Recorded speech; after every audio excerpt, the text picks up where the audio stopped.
Okay. ಸೇರಿ ಬಂದಿರುವ ಎಲ್ಲ ದೈವಜನರಿಗೆ ಯೇಸು ಕ್ರಿಸ್ತನ ನಾಮದಲ್ಲಿ ನನ್ನ ಪ್ರೀತಿಯ ವಂದನೆಗಳನ್ನು ತಿಳಿಸ್ತೇನೆ. ಆಮೇನ್. ಸಂತೋಷವಾಗಿದ್ದೀರಾ? ದೇವರ ವಾಕ್ಯವನ್ನು ಕೇಳಿಸೋದಕ್ಕೋಸ್ಕರವಾಗಿ ಉತ್ಸಾಹದಲ್ಲಿದ್ದೀರಾ? ಆಮೇನ್. ಎಲ್ಲರೂ ಸಂತೋಷವಾಗಿದ್ದೀರಾ? ಆಮೇನ್. ನಮ್ಮ ಕರ್ತನು ಒಡೆಯನು ರಕ್ಷಕನೂ ಆಗಿರುವಂಥ ಯೇಸು ಕ್ರಿಸ್ತನ ಮಧುರವಾದ ಮಾತುಗಳು, ಹಲ್ಲೆಲೂಯ, ಏನ್ರಿ? ಮಧುರವಾದ ಮಾತು, ಮಧುರವಾದ ವಾಕ್ಯ ನಾವು ಕೇಳಿಸ್ಕೊಳ್ಳುವಾಗ ನಮಗೇನು ಸಿಗ್ತದೆ? ಜೀವವು, ನಮಗೆ ಬಲವು, ನಮಗೆ ಸಮೃದ್ಧಿಯು. ಯೇಸು ಸ್ವಾಮಿ ಯಾಕೆ ಬಂದ? ಯೋಹಾನ 10:10 ಏನು ಹೇಳ್ತದೆ? ಯಾಕೆ ಬಂದಂತೆ? ಹೇಳ್ರಿ. ಕಳ್ಳನಾದರೂ ಕದ್ದುಕೊಳ್ಳುವುದಕ್ಕೂ ಹಾಳು ಮಾಡುವುದಕ್ಕೂ ಬರ್ತಾನೆ, ಮತ್ಯಾವುದಕ್ಕೂ ಬರಲ್ಲ. ನಾನಾದರೂ ಅವುಗಳಿಗೆ ಜೀವವಿರಬೇಕೆಂತಲೂ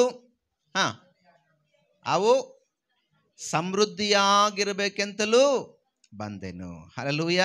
ಯಾಕೆ ಬಂದ ಏಸಪ್ಪ ಅಂತ ಹೇಳಿದ್ರೆ ಏನು ಹೇಳ್ಬೇಕು ನಾವು? ಏನು ಹೇಳ್ತೀರಿ?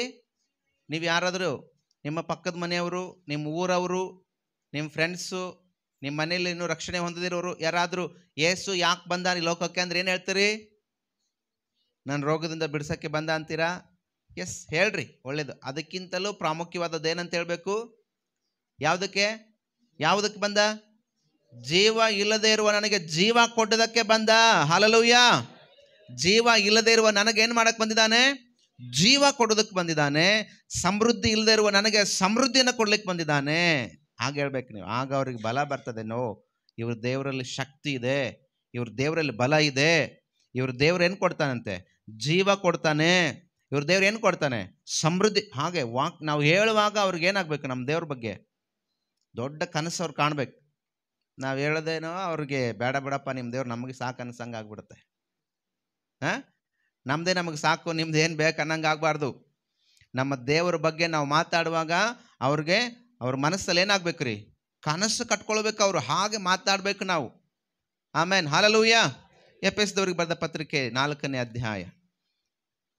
ಮೈಕ್ ತಗೊಳ್ರಿ, ಕರೆಕ್ಟಾಗಿ ಮೈಕಲ್ಲಿ ಓದ್ರಿ. ಎಫೆಸದವರಿಗೆ ಬರೆದ ಪತ್ರಿಕೆ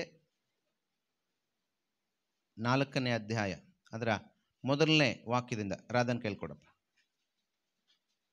ಬೇಗನೆ ನಾವು ಈ ವಾಕ್ಯಗಳನ್ನು ಧ್ಯಾನ ಮಾಡಿಕೊಳ್ಳೋಣ. Praise the Lord. ಹಲ್ಲೆಲೂಯಾ. ಆ ಕಡೆ ಈ ಕಡೆ ಯಾರು ತಿರುಗಾಡ್ಬೇಡ್ರಿ. ಇವಾಗ ಶ್ರದ್ಧೆಯಿಂದ ಕೂತ್ಕೊಂಡು ವಾಕ್ಯ ಕೇಳಿಸ್ಕೊಡ್ರಿ. ಆಮೇನ್. ಎಫೆಸದವರಿಗೆ ಬರೆದ ಪತ್ರಿಕೆ 4ನೇ ಅಧ್ಯಾಯ 1ನೇ ವಾಕ್ಯದಿಂದ. ನೀವು ದೇವರಿಂದ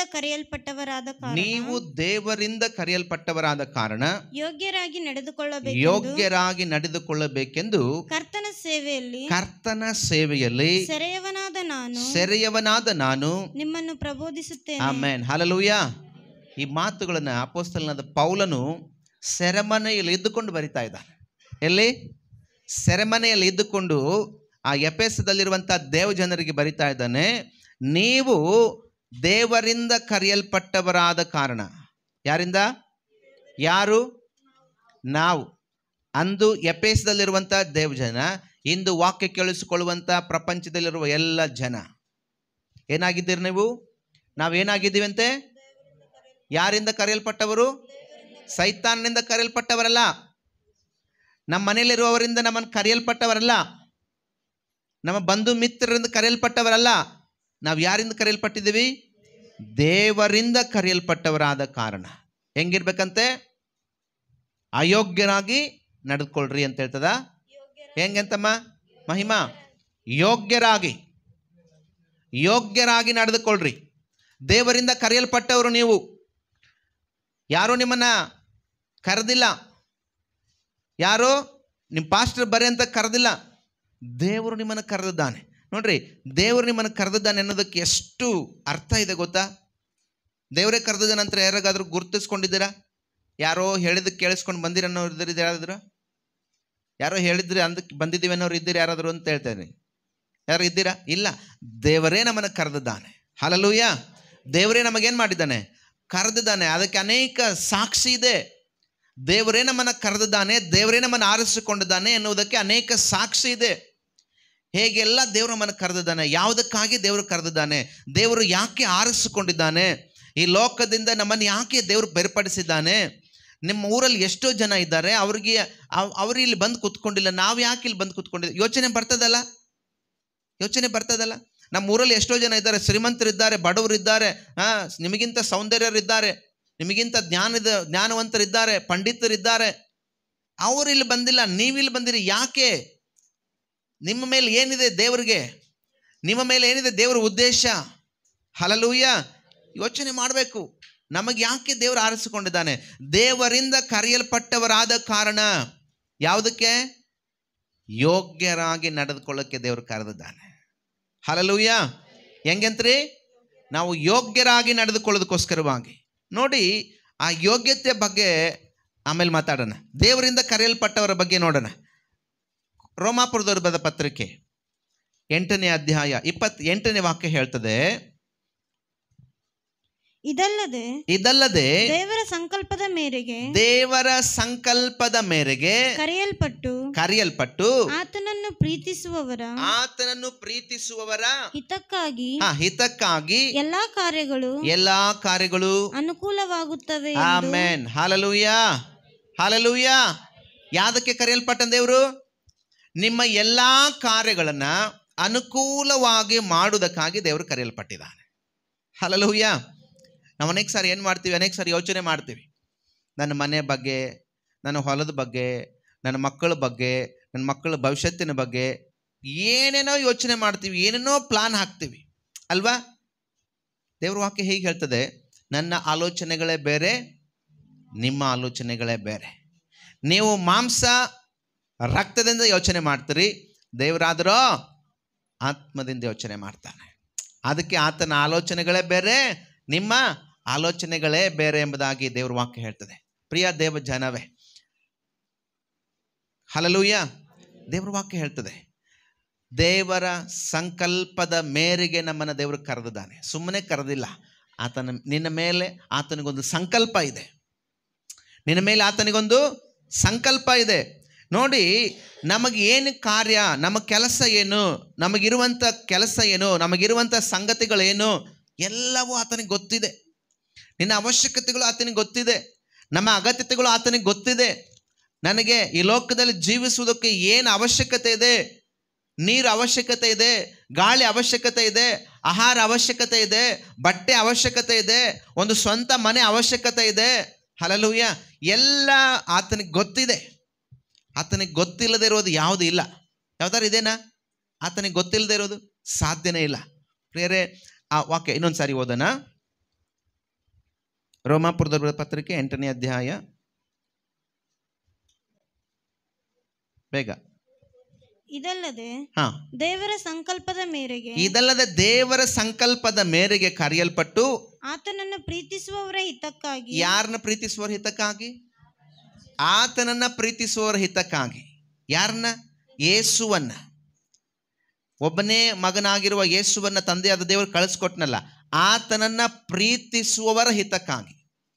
ಯಾರ್ಯಾರು ಆತನನ್ನ ಪ್ರೀತಿಸ್ತಾರೋ, ಯಾರ್ಯಾರು ಆತನನ್ನು ಗೌರವಿಸ್ತಾರೋ, ಯಾರ್ಯಾರು ಆತನಿಗೆ ಮಾನ ಪ್ರಭಾವಗಳನ್ನು ಸಲ್ಲಿಸ್ತಾರೋ ಅವರ ಹಿತಕ್ಕಾಗಿ. ಸುಮ್ಮನೆ ಎಲ್ರಿಗಾಗಿ ಅಲ್ಲ.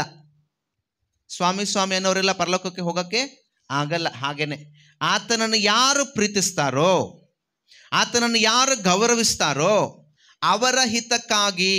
ಹಲ್ಲೆಲೂಯ. ಎಷ್ಟು ಚೆನ್ನಾಗಿ ಅಲ್ಲಿ ವಾಕ್ಯ ಬರೆದಿದೆ ನೋಡ್ರಿ.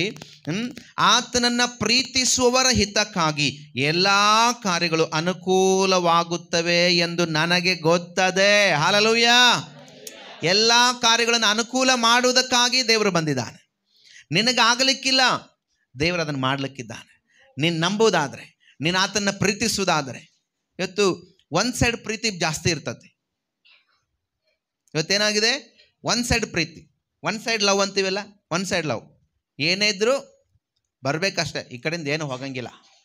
ಏನೇ ಇದ್ದರೂ ಇನ್ಕಮಿಂಗ್, ಔಟ್ ಗೋಯಿಂಗ್ ಇಲ್ಲ. One side love. ಅದು ಯಾರೋ ಒಬ್ರು ಹೇಳ್ತಿದ್ರಂತೆ, ಅವ್ರು ಹೇಳ್ತಾರೆ ಭಾಳ ಚೆನ್ನಾಗಿ, ಫಾಸ್ಟ್. ಮನೆಯಲ್ಲಿ ಸೊಸೆ ಗಂಡುಕರು ಹಾಕ್ಬೇಕಂತೆ, ಮನೇಲಿರೋ ಹಸು ಏನಾಕ್ಬೇಕಂತೆ? ಹೆಣ್ಕರು ಹಾಕ್ಬೇಕಂತೆ. ಅರ್ಥ ಆಯ್ತಾ? ಮನೇಲಿರುವ ಸೊಸೆ ಗಂಡು ಮಗುನೇ ಹಾಡಿಬೇಕಂತೆ, ಮನೆಯಲ್ಲಿರುವಂಥ ಹಸು ಹೆಣ್ಕರುನೇ ಹಾಕ್ಬೇಕಂತೆ. ಅಂದ್ರೆ ಏನರ್ಥ? ಸ್ವಾರ್ಥ. ಸ್ವಾರ್ಥ, ಒನ್ ಸೈಡ್ ಲವ್, ಸ್ವಾರ್ಥ.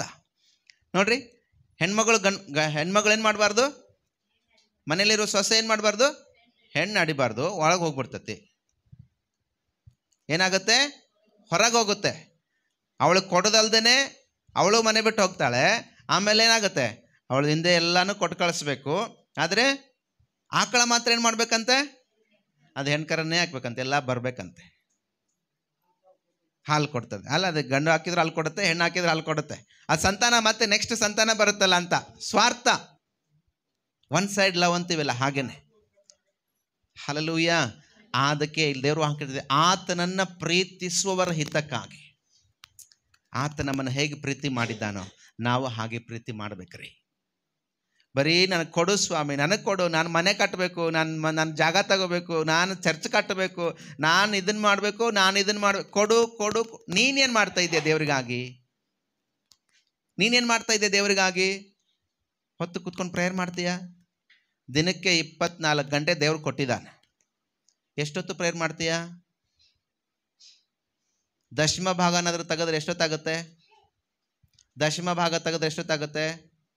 2 ತಾಸು. ಒಂದು ದಿನಕ್ಕೆ ಅಟ್ಲೀಸ್ಟ್ ದಶಮ ಭಾಗ ಕೊಡಣ್ರಿ. ದಿನಕ್ಕೆ ಏನು ಮಾಡೋಣ?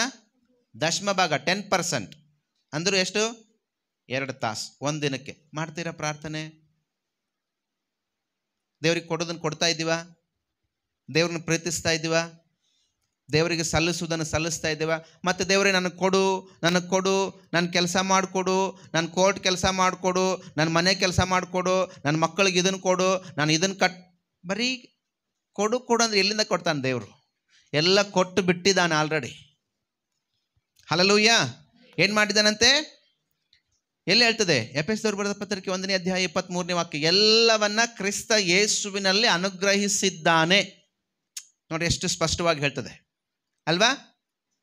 ಯಾವುದು ಇಟ್ಕೊಂಡಿಲ್ಲ, ಯಾವುದೂ ಕೂಡ ಅಲ್ಲಿ ಇಟ್ಕೊಂಡಿಲ್ಲ, ತನ್ನನ್ನು ತಾನು ಬರಿದು ಮಾಡಿಕೊಂಡನು ಅಂತ ದೇವ್ರ ವಾಕ್ಯ ಹೇಳ್ತದೆ. ಫಿಲಿಪ್ಪಿದವರಿಗೆ ಬರೆದ ಪತ್ರಿಕೆ 2ನೇ ಅಧ್ಯಾಯದಲ್ಲಿ 4-5 ಅಲ್ವಾ? ಏನು ಮಾಡ್ಕೊಂಡಂತೆ? 7ನೇ ವಾಕ್ಯ. ತನ್ನನ್ನು ತಾನು ಬರಿದು ಮಾಡಿಕೊಂಡ ಅಂದರೆ ಏನಂತ ಅರ್ಥ?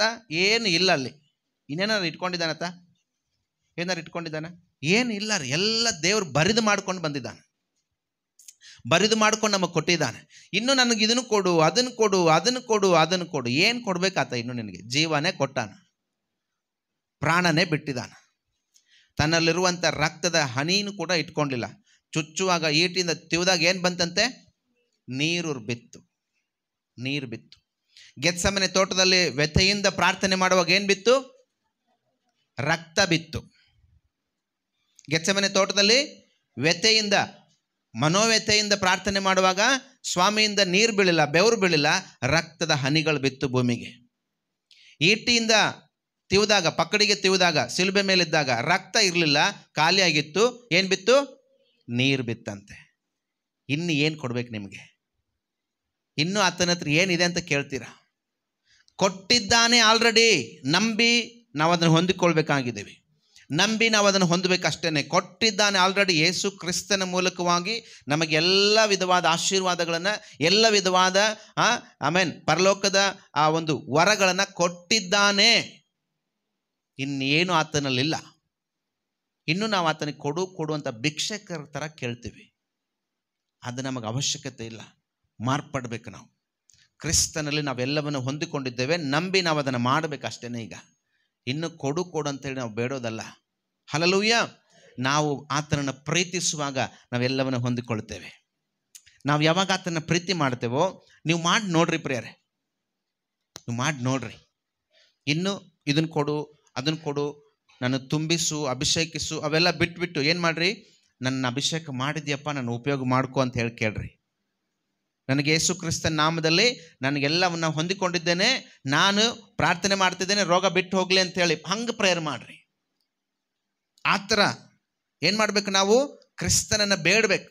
ಅದಕ್ಕಾಗಿ ನಾವು ಬೇಡಬೇಕು. ಹಾಗಾಗಿ ಬೇಡುವಾಗ ದೇವ್ರ ವಾಕ್ಯದಲ್ಲಿ ಹೇಳ್ತದೆ, ನಾವು ಏನಾಗಬೇಕು, ನಮ್ಮ ಮೈಂಡ್ ಏನಾಗಬೇಕ್ರಿ ಗೊತ್ತಾ?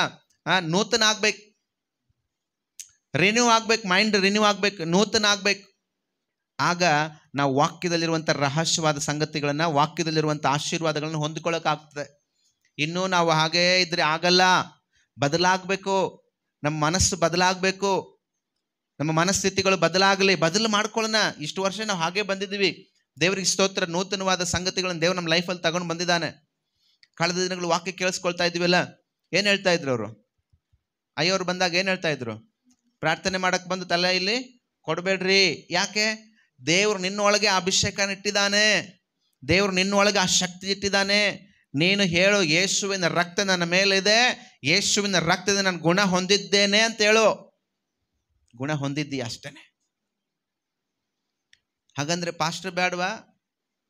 ಹಾಗಂದ್ರೆ ಇನ್ನು ಸಭೆ ಬೇಡವಾ? ಅದೆಲ್ಲದಕ್ಕೂ ಬೇಕು.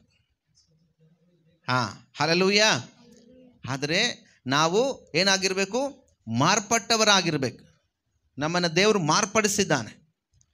ಆತನು ತನ್ನನ್ನು ತಾನು ಬರಿದು ಮಾಡಿಕೊಂಡು ಬಂದು ನಮಗೇನು ಮಾಡಿದ್ದಾನೆ? ಎಲ್ಲವನ್ನು ಆತನು ಕೊಟ್ಟಿದ್ದಾನೆ. ಆದರೆ ನಾವು ಇವತ್ತು ಹೊಂದಿಕೊಳ್ಳುವುದರಲ್ಲಿ ಏನಾಗಿದ್ದೇವೆ? ತಪ್ಪಿ ಹೋಗಿದ್ದೇವೆ. ದೇವರು ವಾಕ್ಯ ಹೇಳ್ತದೆ, ಆತನನ್ನು ಪ್ರೀತಿಸುವವರ ಹಿತಕ್ಕಾಗಿ ಎಲ್ಲ ಕಾರ್ಯಗಳನ್ನು ದೇವರು ಅನುಕೂಲ ಮಾಡಿ ಕೊಡುವನಾಗಿದ್ದಾನೆ. ಹಲ್ಲೆಲೂಯ. ಹಾಗಾದರೆ ಇವತ್ತಿಗೂ ನಮಗೆ ಅನುಕೂಲ ಆಗಿಲ್ಲ ಅಂದರೆ ಏನಕ್ಕೆ ಅರ್ಥ? ನಮ್ಮ ಕಾರ್ಯಗಳು ಅನುಕೂಲ ಆಗಿಲ್ಲ ಅಂದ್ರೆ ಏನು ಅರ್ಥ? ಲೋಕ ಜೊತೆಗೆ ಇಜ್ಜೋಡಾಗಿದ್ದೀವಿ ಅಂತ ಅರ್ಥ. ಇನ್ನು ನಾವೇನಾಗಿದ್ದೀವಿ? ವಾಕ್ಯವನ್ನ ಪ್ರೀತಿಸ್ತಾ ಇಲ್ಲ. ಭಾನುವಾರ ಹೋಗ್ಬೇಕಷ್ಟೇನೆ, ಪರವಾಗಿಲ್ಲ. ನಮ್ಮ ಪಾಸ್ಟರ್ ದೊಡ್ಡ ದಯಾಳ ಗುಣ. ನಮ್ಮ ಪಾಸ್ಟರ್ದ ಎಂಥ ಗುಣ? ದೊಡ್ಡ ಹೃದಯ. ನಮ್ಮ ಪಾಸ್ಟರ್ ದಯ ತೋರಿಸ್ತಾರು. ಮನೆಗೆ ಹೋಗಪ್ಪ ಸ್ವಲ್ ಕಳ್ಸಂಗಿಲ್ಲ. ಮನೆಗೆ ಏನು ಮಾಡಲ್ಲ? ವಾಪಸ್ ಮನೆಗೆ ಕಳ್ಸಂಗಿಲ್ಲ. ನಮ್ಮ ಪಾಸ್ಟರ್ 11 ಗಂಟೆಗೆ ಹೋದ್ರು ಕರ್ಕೊತಾರೆ, 2 ಗಂಟೆಗೆ ಹೋದ್ರು ಕರ್ಕೊತಾರೆ. ಅಲ್ಲ, ನಾನು ದಯ ತೋರಿಸ್ತೀನಿ ರೀ. ದೇವ್ರನ್ನ ನೆಚ್ಚಿಸ್ಬೇಕು, ನೀವು ದೇವ್ರನ್ನ ಮೆಚ್ಚಿಸ್ಬೇಕು. ನಿಮಗಾಗಿ ಆತನ ಕಾಯ್ತಾ ಇರ್ತಾನೆ. ನಾನಲ್ಲ, ನಾನು ಕಾಯ್ತಾ ಇರ್ತೀನಿ. ನಾನು ಬಿಟ್ಬಿಡ್ರಿ, ನನ್ನ ಲೆಕ್ಕಕ್ಕೆ ಇಟ್ಕೊಬೇಡ್ರಿ. ದೇವ್ರಿಗೆ ಕಾಯ್ತಾ ಇರ್ತಾನೆ ನಿಮಗಾಗಿ. ಆತನಿಗೆ ಸಮಯ ಕೊಡ್ರಿ. ಆತನನ್ನು ಪ್ರೀತಿಸುವರ ಹಿತಕ್ಕಾಗಿ ಎಲ್ಲವನ್ನು ಮಾಡ್ತಾನೆ. ಪ್ರಿಯ ಸಭೆ, ದಯವಿಟ್ಟು ಎಚ್ಚರ ಆಗ್ರಿ, ಎಚ್ಚರ ಪಡಿಸ್ಕೊಳ್ರಿ. ನೀವು ಎಚ್ಚರ ಆದರೆ ನಿಮ್ಮ ಪೀಳಿಗೆ ಎಚ್ಚರ ಆಗ್ತೈತೆ. ನೀವು ಎಚ್ಚರ ಆದರೆ ನಿಮ್ಮ ಪೀಳಿಗೆ ಎಚ್ಚರ ಆಗುತ್ತೆ. ನೀವು ಇಲ್ಲಿ ಹೆಚ್ಚಾಗಿದ್ರೆ ಇವ್ರು ಎಚ್ಚರ ಆಗಲ್ಲ. ಇವ್ರು ಇನ್ನೂ ಮತ್ತೆ 2 ಪಟ್ಟ ಮಾಡ್ತಾರೆ. ಮಕ್ಕಳ ಮುಂದೆ ಮನೆಯಲ್ಲಿ ಗಂಡ ಹೆಂಡತಿ ಜಗಳ ಮಾಡ್ತಾ ಇದ್ರೆ ಏನಾಗುತ್ತೆ ಗೊತ್ತಾ? ಮನೆಯಲ್ಲಿ ಮಕ್ಕಳ ಮುಂದೆ ಗಂಡ ಹೆಂಡತಿ ಹೊಡ್ಕೊಳ್ತಾ ಇದ್ರೆ ಏನಾಗುತ್ತೆ ಗೊತ್ತಾ? ಅವ್ರು ಬಂದು ಅದನ್ನು ಬೀದಿ ಒಳಗೆ ಮಾಡ್ತಾರ. ನೀವು ಮನೆ ಒಳಗೆ ಮಾಡಿರ್ತೀರಿ, ಅವ್ರು ಬಂದು ಅದನ್ನ ಏನು ಮಾಡ್ತಾರೆ ಗೊತ್ತಾ? ಬೀದಿಯಲ್ಲಿ ಮಾಡ್ತಾರೆ. ನಮ್ಮಪ್ಪ ನಮ್ಮವ್ಗೆ ಹಿಂಗೆ ಹೊಡ್ದ. ಅಪ್ಪ ಅವನ ಆಟ ಆಡೋಣ, ಅಪ್ಪ ಅಮ್ಮನ ಆಟ ಆಡೋಣ. ನಮ್ಮಪ್ಪ ಹೆಂಗೆ ಹೊಡೆದಂತ ತೋರಿಸ್ತೇನೆ, ನಮ್ಮವ್ವ ಹೆಂಗೆ ಹೊಡೆದ್ಲಂತ ತೋರಿಸ್ತೇನೆ. ನೀವು ಅದನ್ನು ನೆಗ್ಲೆಕ್ಟ್ ಮಾಡ್ಕೊಂಡಿರೇನೋ, ನೀವು ಏನೋ ಬಿಡು ಅಂದ್ಕೊಂಡಿರೇನೋ. ಇದೆಲ್ಲ ರಿಯಲ್ ನಡೀತದೆ. ಇದು ರಿಯಲ್ ಇವತ್ತು ನಡೀತದೆ ರೀ. ನೀವು ಮನೆ ಒಳಗೆ ಮಾಡ್ತೀರಿ, ಅವ್ರು ಹೊರಗಡೆ ಬಂದು ಮಾಡ್ತಾರೆ ಮಕ್ಕಳು. ಅದನ್ನು ಏನಾಗುತ್ತಾಗ? ಎಲ್ಲಿದ್ದೀವಿ ನಾವು? ನಾವು ದೇವರಿಗೆ ಎಷ್ಟು ಘನತೆಯನ್ನು, ಮಾನವನ್ನು ಸಲ್ಲಿಸ್ತೀವಿ. ನಮ್ಮ ನಿಮಿತ್ತವಾಗಿ ನಮ್ಮ ದೇವರಿಗೆ ಎಷ್ಟು ಘನತೆ ಬರ್ತದೆ. ಇವ್ರು ದೇವ್ರ ಮಕ್ಕಳು ನೋಡಪ್ಪ, ಇವ್ರ ಅಪ್ಪ ಅಮ್ಮ ಮಾಡೋದು ಇವ್ರು ಬೀದಿಯಾಗಿ ತೋರಿಸ್ತಾ ಇದ್ದಾರೆ. ಆ ಮಕ್ಕಳಿಗೆ ಗೊತ್ತಾಗಂಗಿಲ್ಲ. ಆ ಮಕ್ಕಳು ಅದನ್ನು ಆಟ ಅಂತ ಮಾಡ್ತಾವೆ. ಏನಾಗ್ತದೆ? ನಮ್ಮ ಮಾನ ಎಲ್ಲಿ? 4 ಗೋಡೆ ಮಧ್ಯದಲ್ಲಿ ಇರಬೇಕಾದದ್ದು ಎಲ್ಲಿ ಬಂತೀಗ? ರೋಡಲ್ಲಿ. ನೀವು ಇವತ್ತು 2 ತಾಸು ಕೂತ್ಕೊಂಡು ಪ್ರಾರ್ಥನೆ ಮಾಡಿದ್ರೆ ನಿಮ್ಮ ಮಕ್ಕಳು 4 ತಾಸು ಕೂತ್ಕೊಂಡು ಪ್ರೇಯರ್ ಮಾಡ್ತಾರೆ.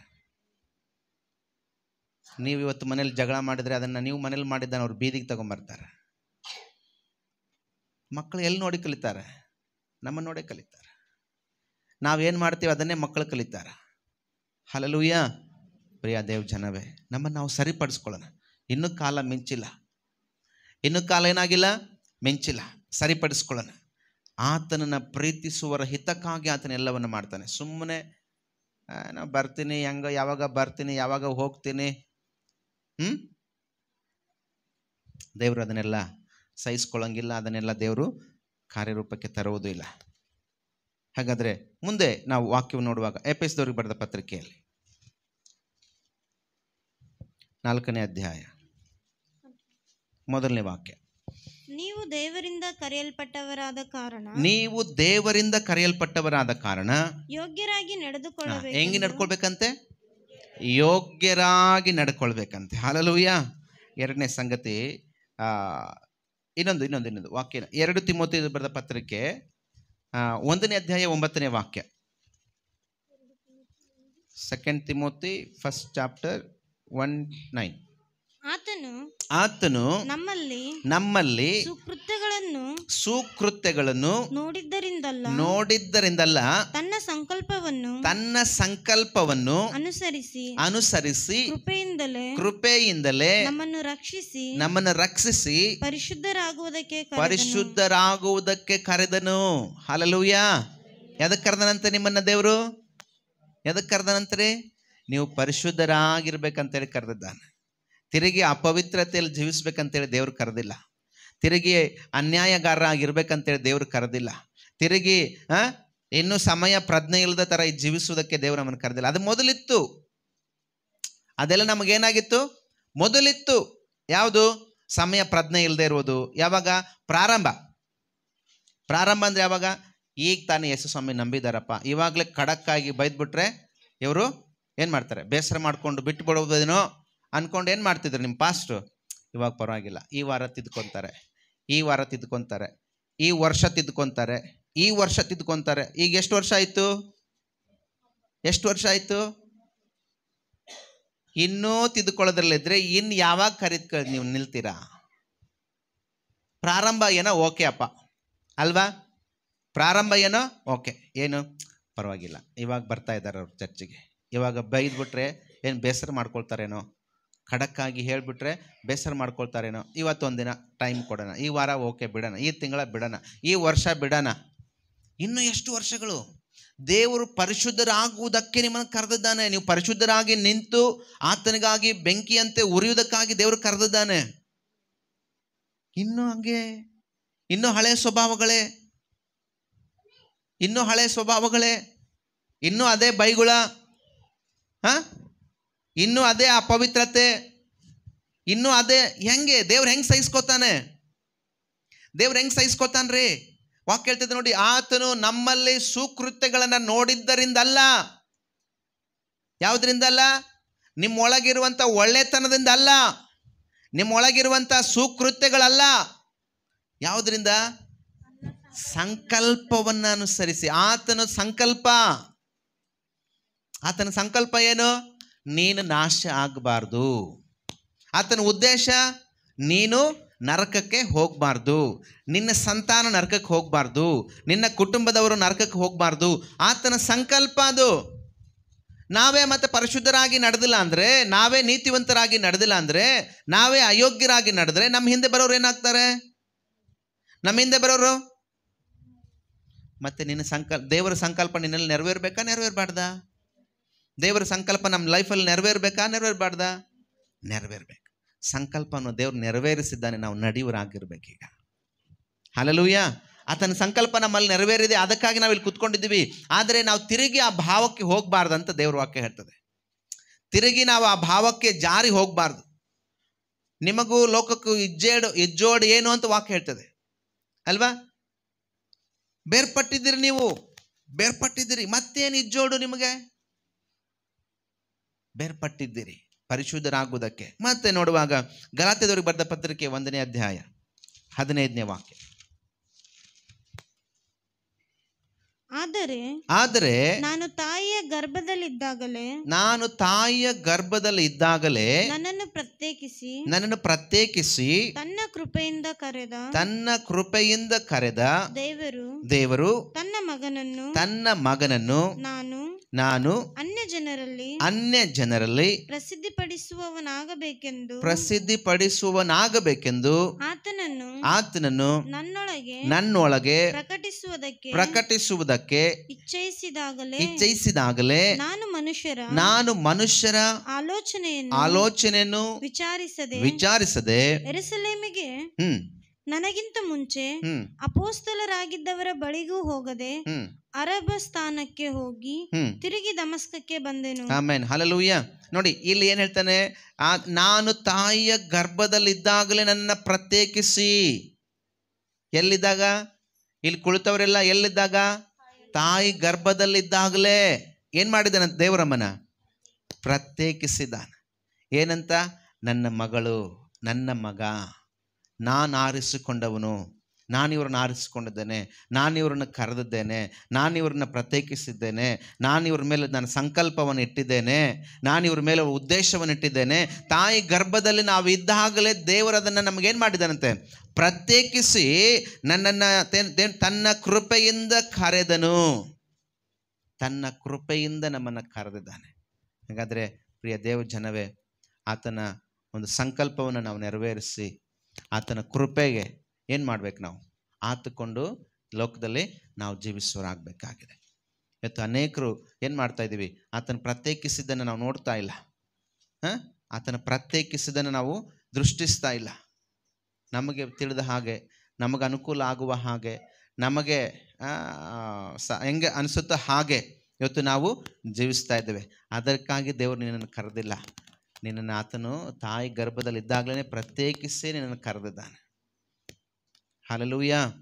ಪ್ರಿಯ ದೇವ ಜನವೇ, ವಾಕ್ಯಕ್ಕೆ ಅನುಗುಣವಾಗಿ ನಡೆದನ್ನು ಕಲೀರಿ. ದಯವಿಟ್ಟು ಪದೇ ಪದೇ ಅದನ್ನೇ ನೀವು ಮುಂದುವರಿಸ್ಕೊಂಡು ಹೋಗಬೇಡ್ರಿ.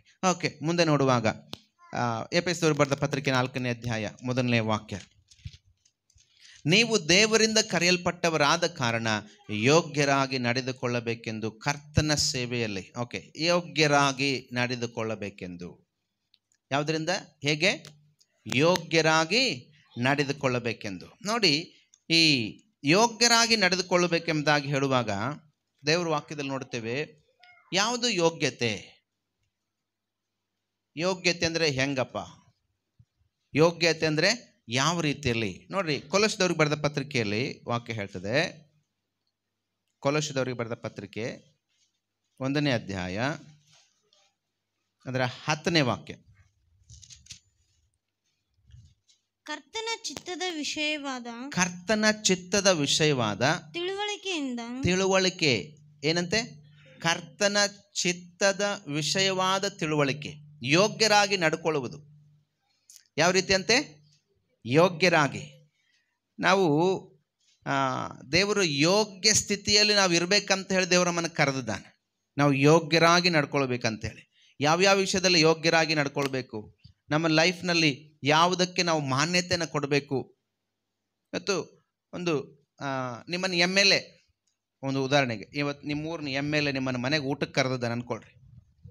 ಊರಿನ MLA ನಿಮಗೆ ಏನು ಮಾಡಿದ್ದಾನೆ? ಊಟಕ್ಕೆ ಕರೆದಿದ್ದಾನೆ ಮನೆಗೆ. ಅಂದರೆ ನೀವು ಹೆಂಗೆ ಹೋಗ್ತೀರಿ? ಊಟಕ್ಕೆ ಕರೆದಿದ್ದಾನಪ್ಪ MLA. ಎಷ್ಟು ಗಂಟೆಗೆ ಊಟ? ಮಧ್ಯಾಹ್ನ 1 ಗಂಟೆಗೆ ಊಟ. ನೀವು ಇವಾಗ ಊಟಕ್ಕೆ ಹೋಗಬೇಕು. MLA ಮನೆಯಿಂದ ನಿಮ್ಮನ್ನು ದೇವ್ರ MLA ಕರೆದಿದ್ದಾನೆ. ನೀವು ಇವಾಗ ಹೋಗಬೇಕು. ಹೇಗೆ ಹೋಗ್ತೀರಿ ಹೇಳ್ರಿ? ಶಿಸ್ತು ರೆಡಿಯಾಗಿ ಹೋಗ್ತೀರಾ? ನೋಡಪ್ಪ. ಎಷ್ಟು ಗಂಟೆಗೆ ಹೋಗ್ತೀರಿ?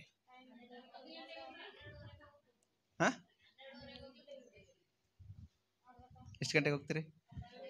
ಕೊನೆಗೆ 12:15 ಹೋಗಿರ್ತೀರ. ಅಲ್ಲಿ 9 ಗಂಟೆಗೆ ಬೇಡ ಬಿಡ್ರಿ, ಮನೇಲಿ ಗಂಡಂದ್ರು ಬೈತಾರೆ. ಅಟ್ಲೀಸ್ಟ್ ಎಷ್ಟು ಗಂಟೆಗೆ ಹೋಗಿರ್ತೀರಿ? ಒಂದು 12:15.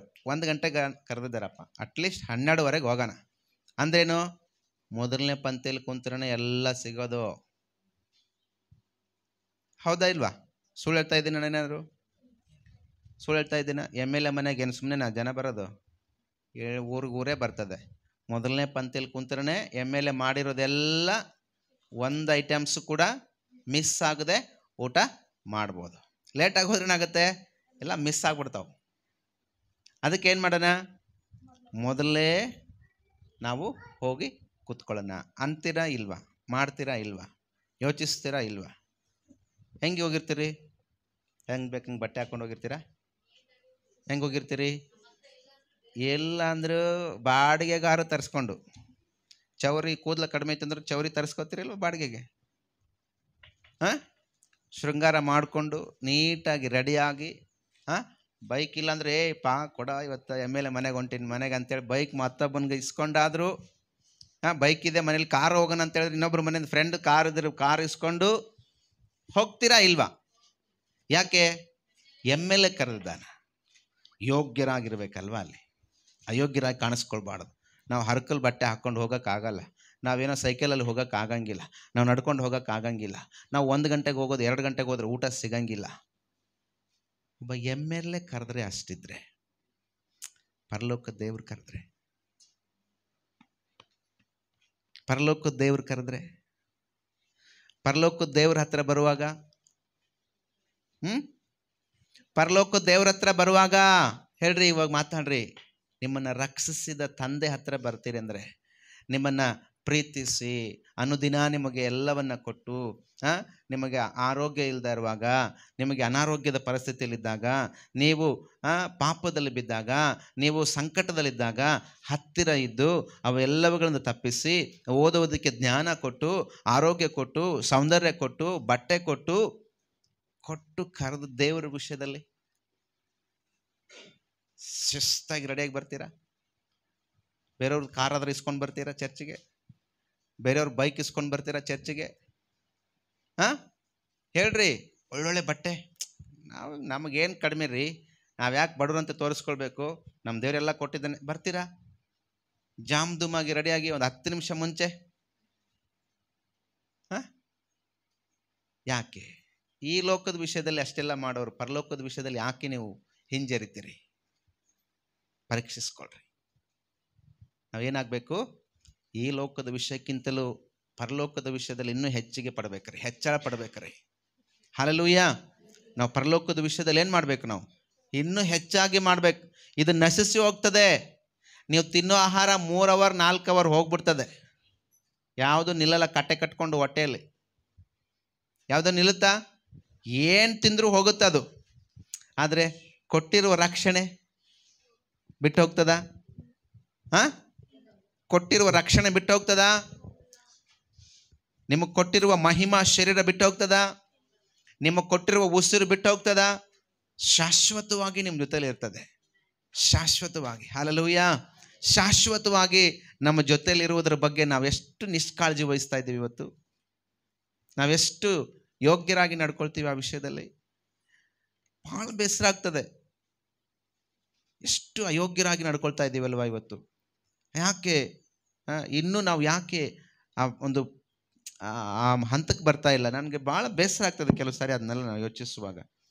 ಪ್ರಿಯ ದೇವ್ರ ಜನರೇ, ನಮ್ಮನ್ನು ದೇವರು ಕರೆದದ್ದು ಆತನ ಪರಿಶುದ್ಧತೆಯಲ್ಲಿ ನಿಲ್ಲೋದಕ್ಕಾಗಿ, ಯೋಗ್ಯರಾಗಿ ಕಾಣಿಸ್ಕೊಳ್ಬೇಕಂತ. ಯೋಗ್ಯರಾಗಿ ಕಾಣಿಸ್ಕೊಳ್ಳೋದಕ್ಕೋಸ್ಕರವಾಗಿ ಸ್ವಾಮಿ ನಮ್ಮನ್ನು ಕರೆದಿದ್ದಾನೆ. ನೋಡಿ, ಮುಂದೆ ನಾವು ಹಾಗೆ ನೋಡುವಾಗ ದೇವ್ರ ವಾಕ್ಯ ಹೇಳ್ತದೆ, ಕರ್ತನ ಚಿತ್ತ ಅದರ ವಿಷಯವಾಗಿ ತಿಳುವಳಿಕೆಯಿಂದ, ಕರ್ತನ ಚಿತ್ತದ ತಿಳುವಳಿಕೆ. ಕರ್ತನ ಚಿತ್ತ ಅಂದ್ರೆ ಏನು ಮೊದಲು ತಿಳ್ಕೊಬೇಕು ನಾವು. ಯಾರಿಗೆ ಗೊತ್ತು ಕರ್ತನ ಚಿತ್ತ ಅಂದ್ರೆ ಏನು ಅಂತ? ತಿಳುವಳಿಕೆ ಆಮೇಲೆ ನೋಡೋಣಂತೆ. ಕರ್ತನ ಚಿತ್ತದ ವಿಷಯವಾದ ತಿಳುವಳಿಕೆಯಿಂದ ತುಂಬಿಕೊಂಡು ಆತನಿಗೆ ಯೋಗ್ಯರಾಗಿ, ಅಲ್ವಾ? ಹಾಗೆ ಹೇಳ್ತದೆ ಕೊಲೊಸ್ಸದವರಿಗೆ ಬರೆದ ಪತ್ರಿಕೆಯಲ್ಲಿ 1ನೇ ಅಧ್ಯಾಯ 10ನೇ ವಾಕ್ಯ. ಇಲ್ಲಿ ಬಹಳ ಚೆನ್ನಾಗಿ ಹೇಳ್ತದೆ, ಕರ್ತನ ಚಿತ್ತದ ವಿಷಯವಾದ ತಿಳುವಳಿಕೆಯಿಂದ ತುಂಬಿಕೊಂಡು ಆತನಿಗೆ ಯೋಗ್ಯರಾಗಿ ನಡೆದು ಎಲ್ಲ ವಿಧದಲ್ಲಿ ಆತನನ್ನು ಸಂತೋಷ ಪಡಿಸುವರಾಗಬೇಕೆಂತಲೂ. ಹಲ್ಲೆಲೂಯಾ. ಕರ್ತನ ಚಿತ್ತ ಏನು ಅಂತ ಹೇಳಿದ್ರೆ ಆಮೇಲೆ ನಾವು ಚಿತ್ತದಂತೆ ನಡೆಯೋದು ಹೇಗೆ ಅಂತ ಅರ್ಥ ಆಗತ್ತೆ. ಕರ್ತನ ಚಿತ್ತ ಏನು ಹೇಳ್ರಿ? ದೇವ್ರ ಚಿತ್ತ ಏನಪ್ಪ? ಇವಾಗ ಹೇಳ್ತೀವಿ ನಾವು, ಏನಾರು ಕೇಳಿದ್ರೆ, ನಾಳೆ ನಮ್ಮ ಮನೆಯಲ್ಲಿ ಪ್ರಾರ್ಥನೆ ಇದೆ ರೀ, ನೀವೆಲ್ಲ ಬರಬೇಕು ಅಂದರೆ ಏನಂತೀವಿ? ದೇವ್ರ ಚಿತ್ತ ಇದ್ದರೆ ಬರ್ತೀವಿ ತಗೊಳ್ರಿ. ಸಹಜವಾಗಿ ಮಾತಾಡ್ತೀವಲ್ಲ ನಾವು. ದೇವ್ರ ಚಿತ್ತ ಇದ್ದರೆ ಬರನ್ರಿ. ದೇವ್ರ ಚಿತ್ತ ಅಂದ್ರೇನು? ದೇವ್ರ ಚಿತ್ತ ಅಂದರೆ ಈಗ ಒಂದು ಜಾಗ ತೊಗೊಳಕ್ಕೆ ಹೋಗ್ತೀವಿ ಅಂದ್ಕೊಳ್ರಿ. ಜಾಗ ತೊಗೊಳ್ಬೇಕು. ಈ ಜಾಗ ನೋಡಿದ್ದೀವಿ, ತೊಗೊಳ್ಬೇಕು. ದೇವ್ರ ಚಿತ್ತ ಇದ್ದರೆ ಪ್ರೇಯರ್ ಮಾಡೋಣ ಬಿಡ್ರಿ, ಸಿಗ್ತೈತಿ. ಹಂಗಂದ್ರೆ ಏನು? ಓಕೆ, ಹಂಗಾರೆ ಇವ್ರ ಮನೆಗೆ ಪ್ರೇಯರ್ಗೆ ಹೋಗೋದು ದೇವ್ರಿಗೆ ಇಷ್ಟ ಇಲ್ವಾ?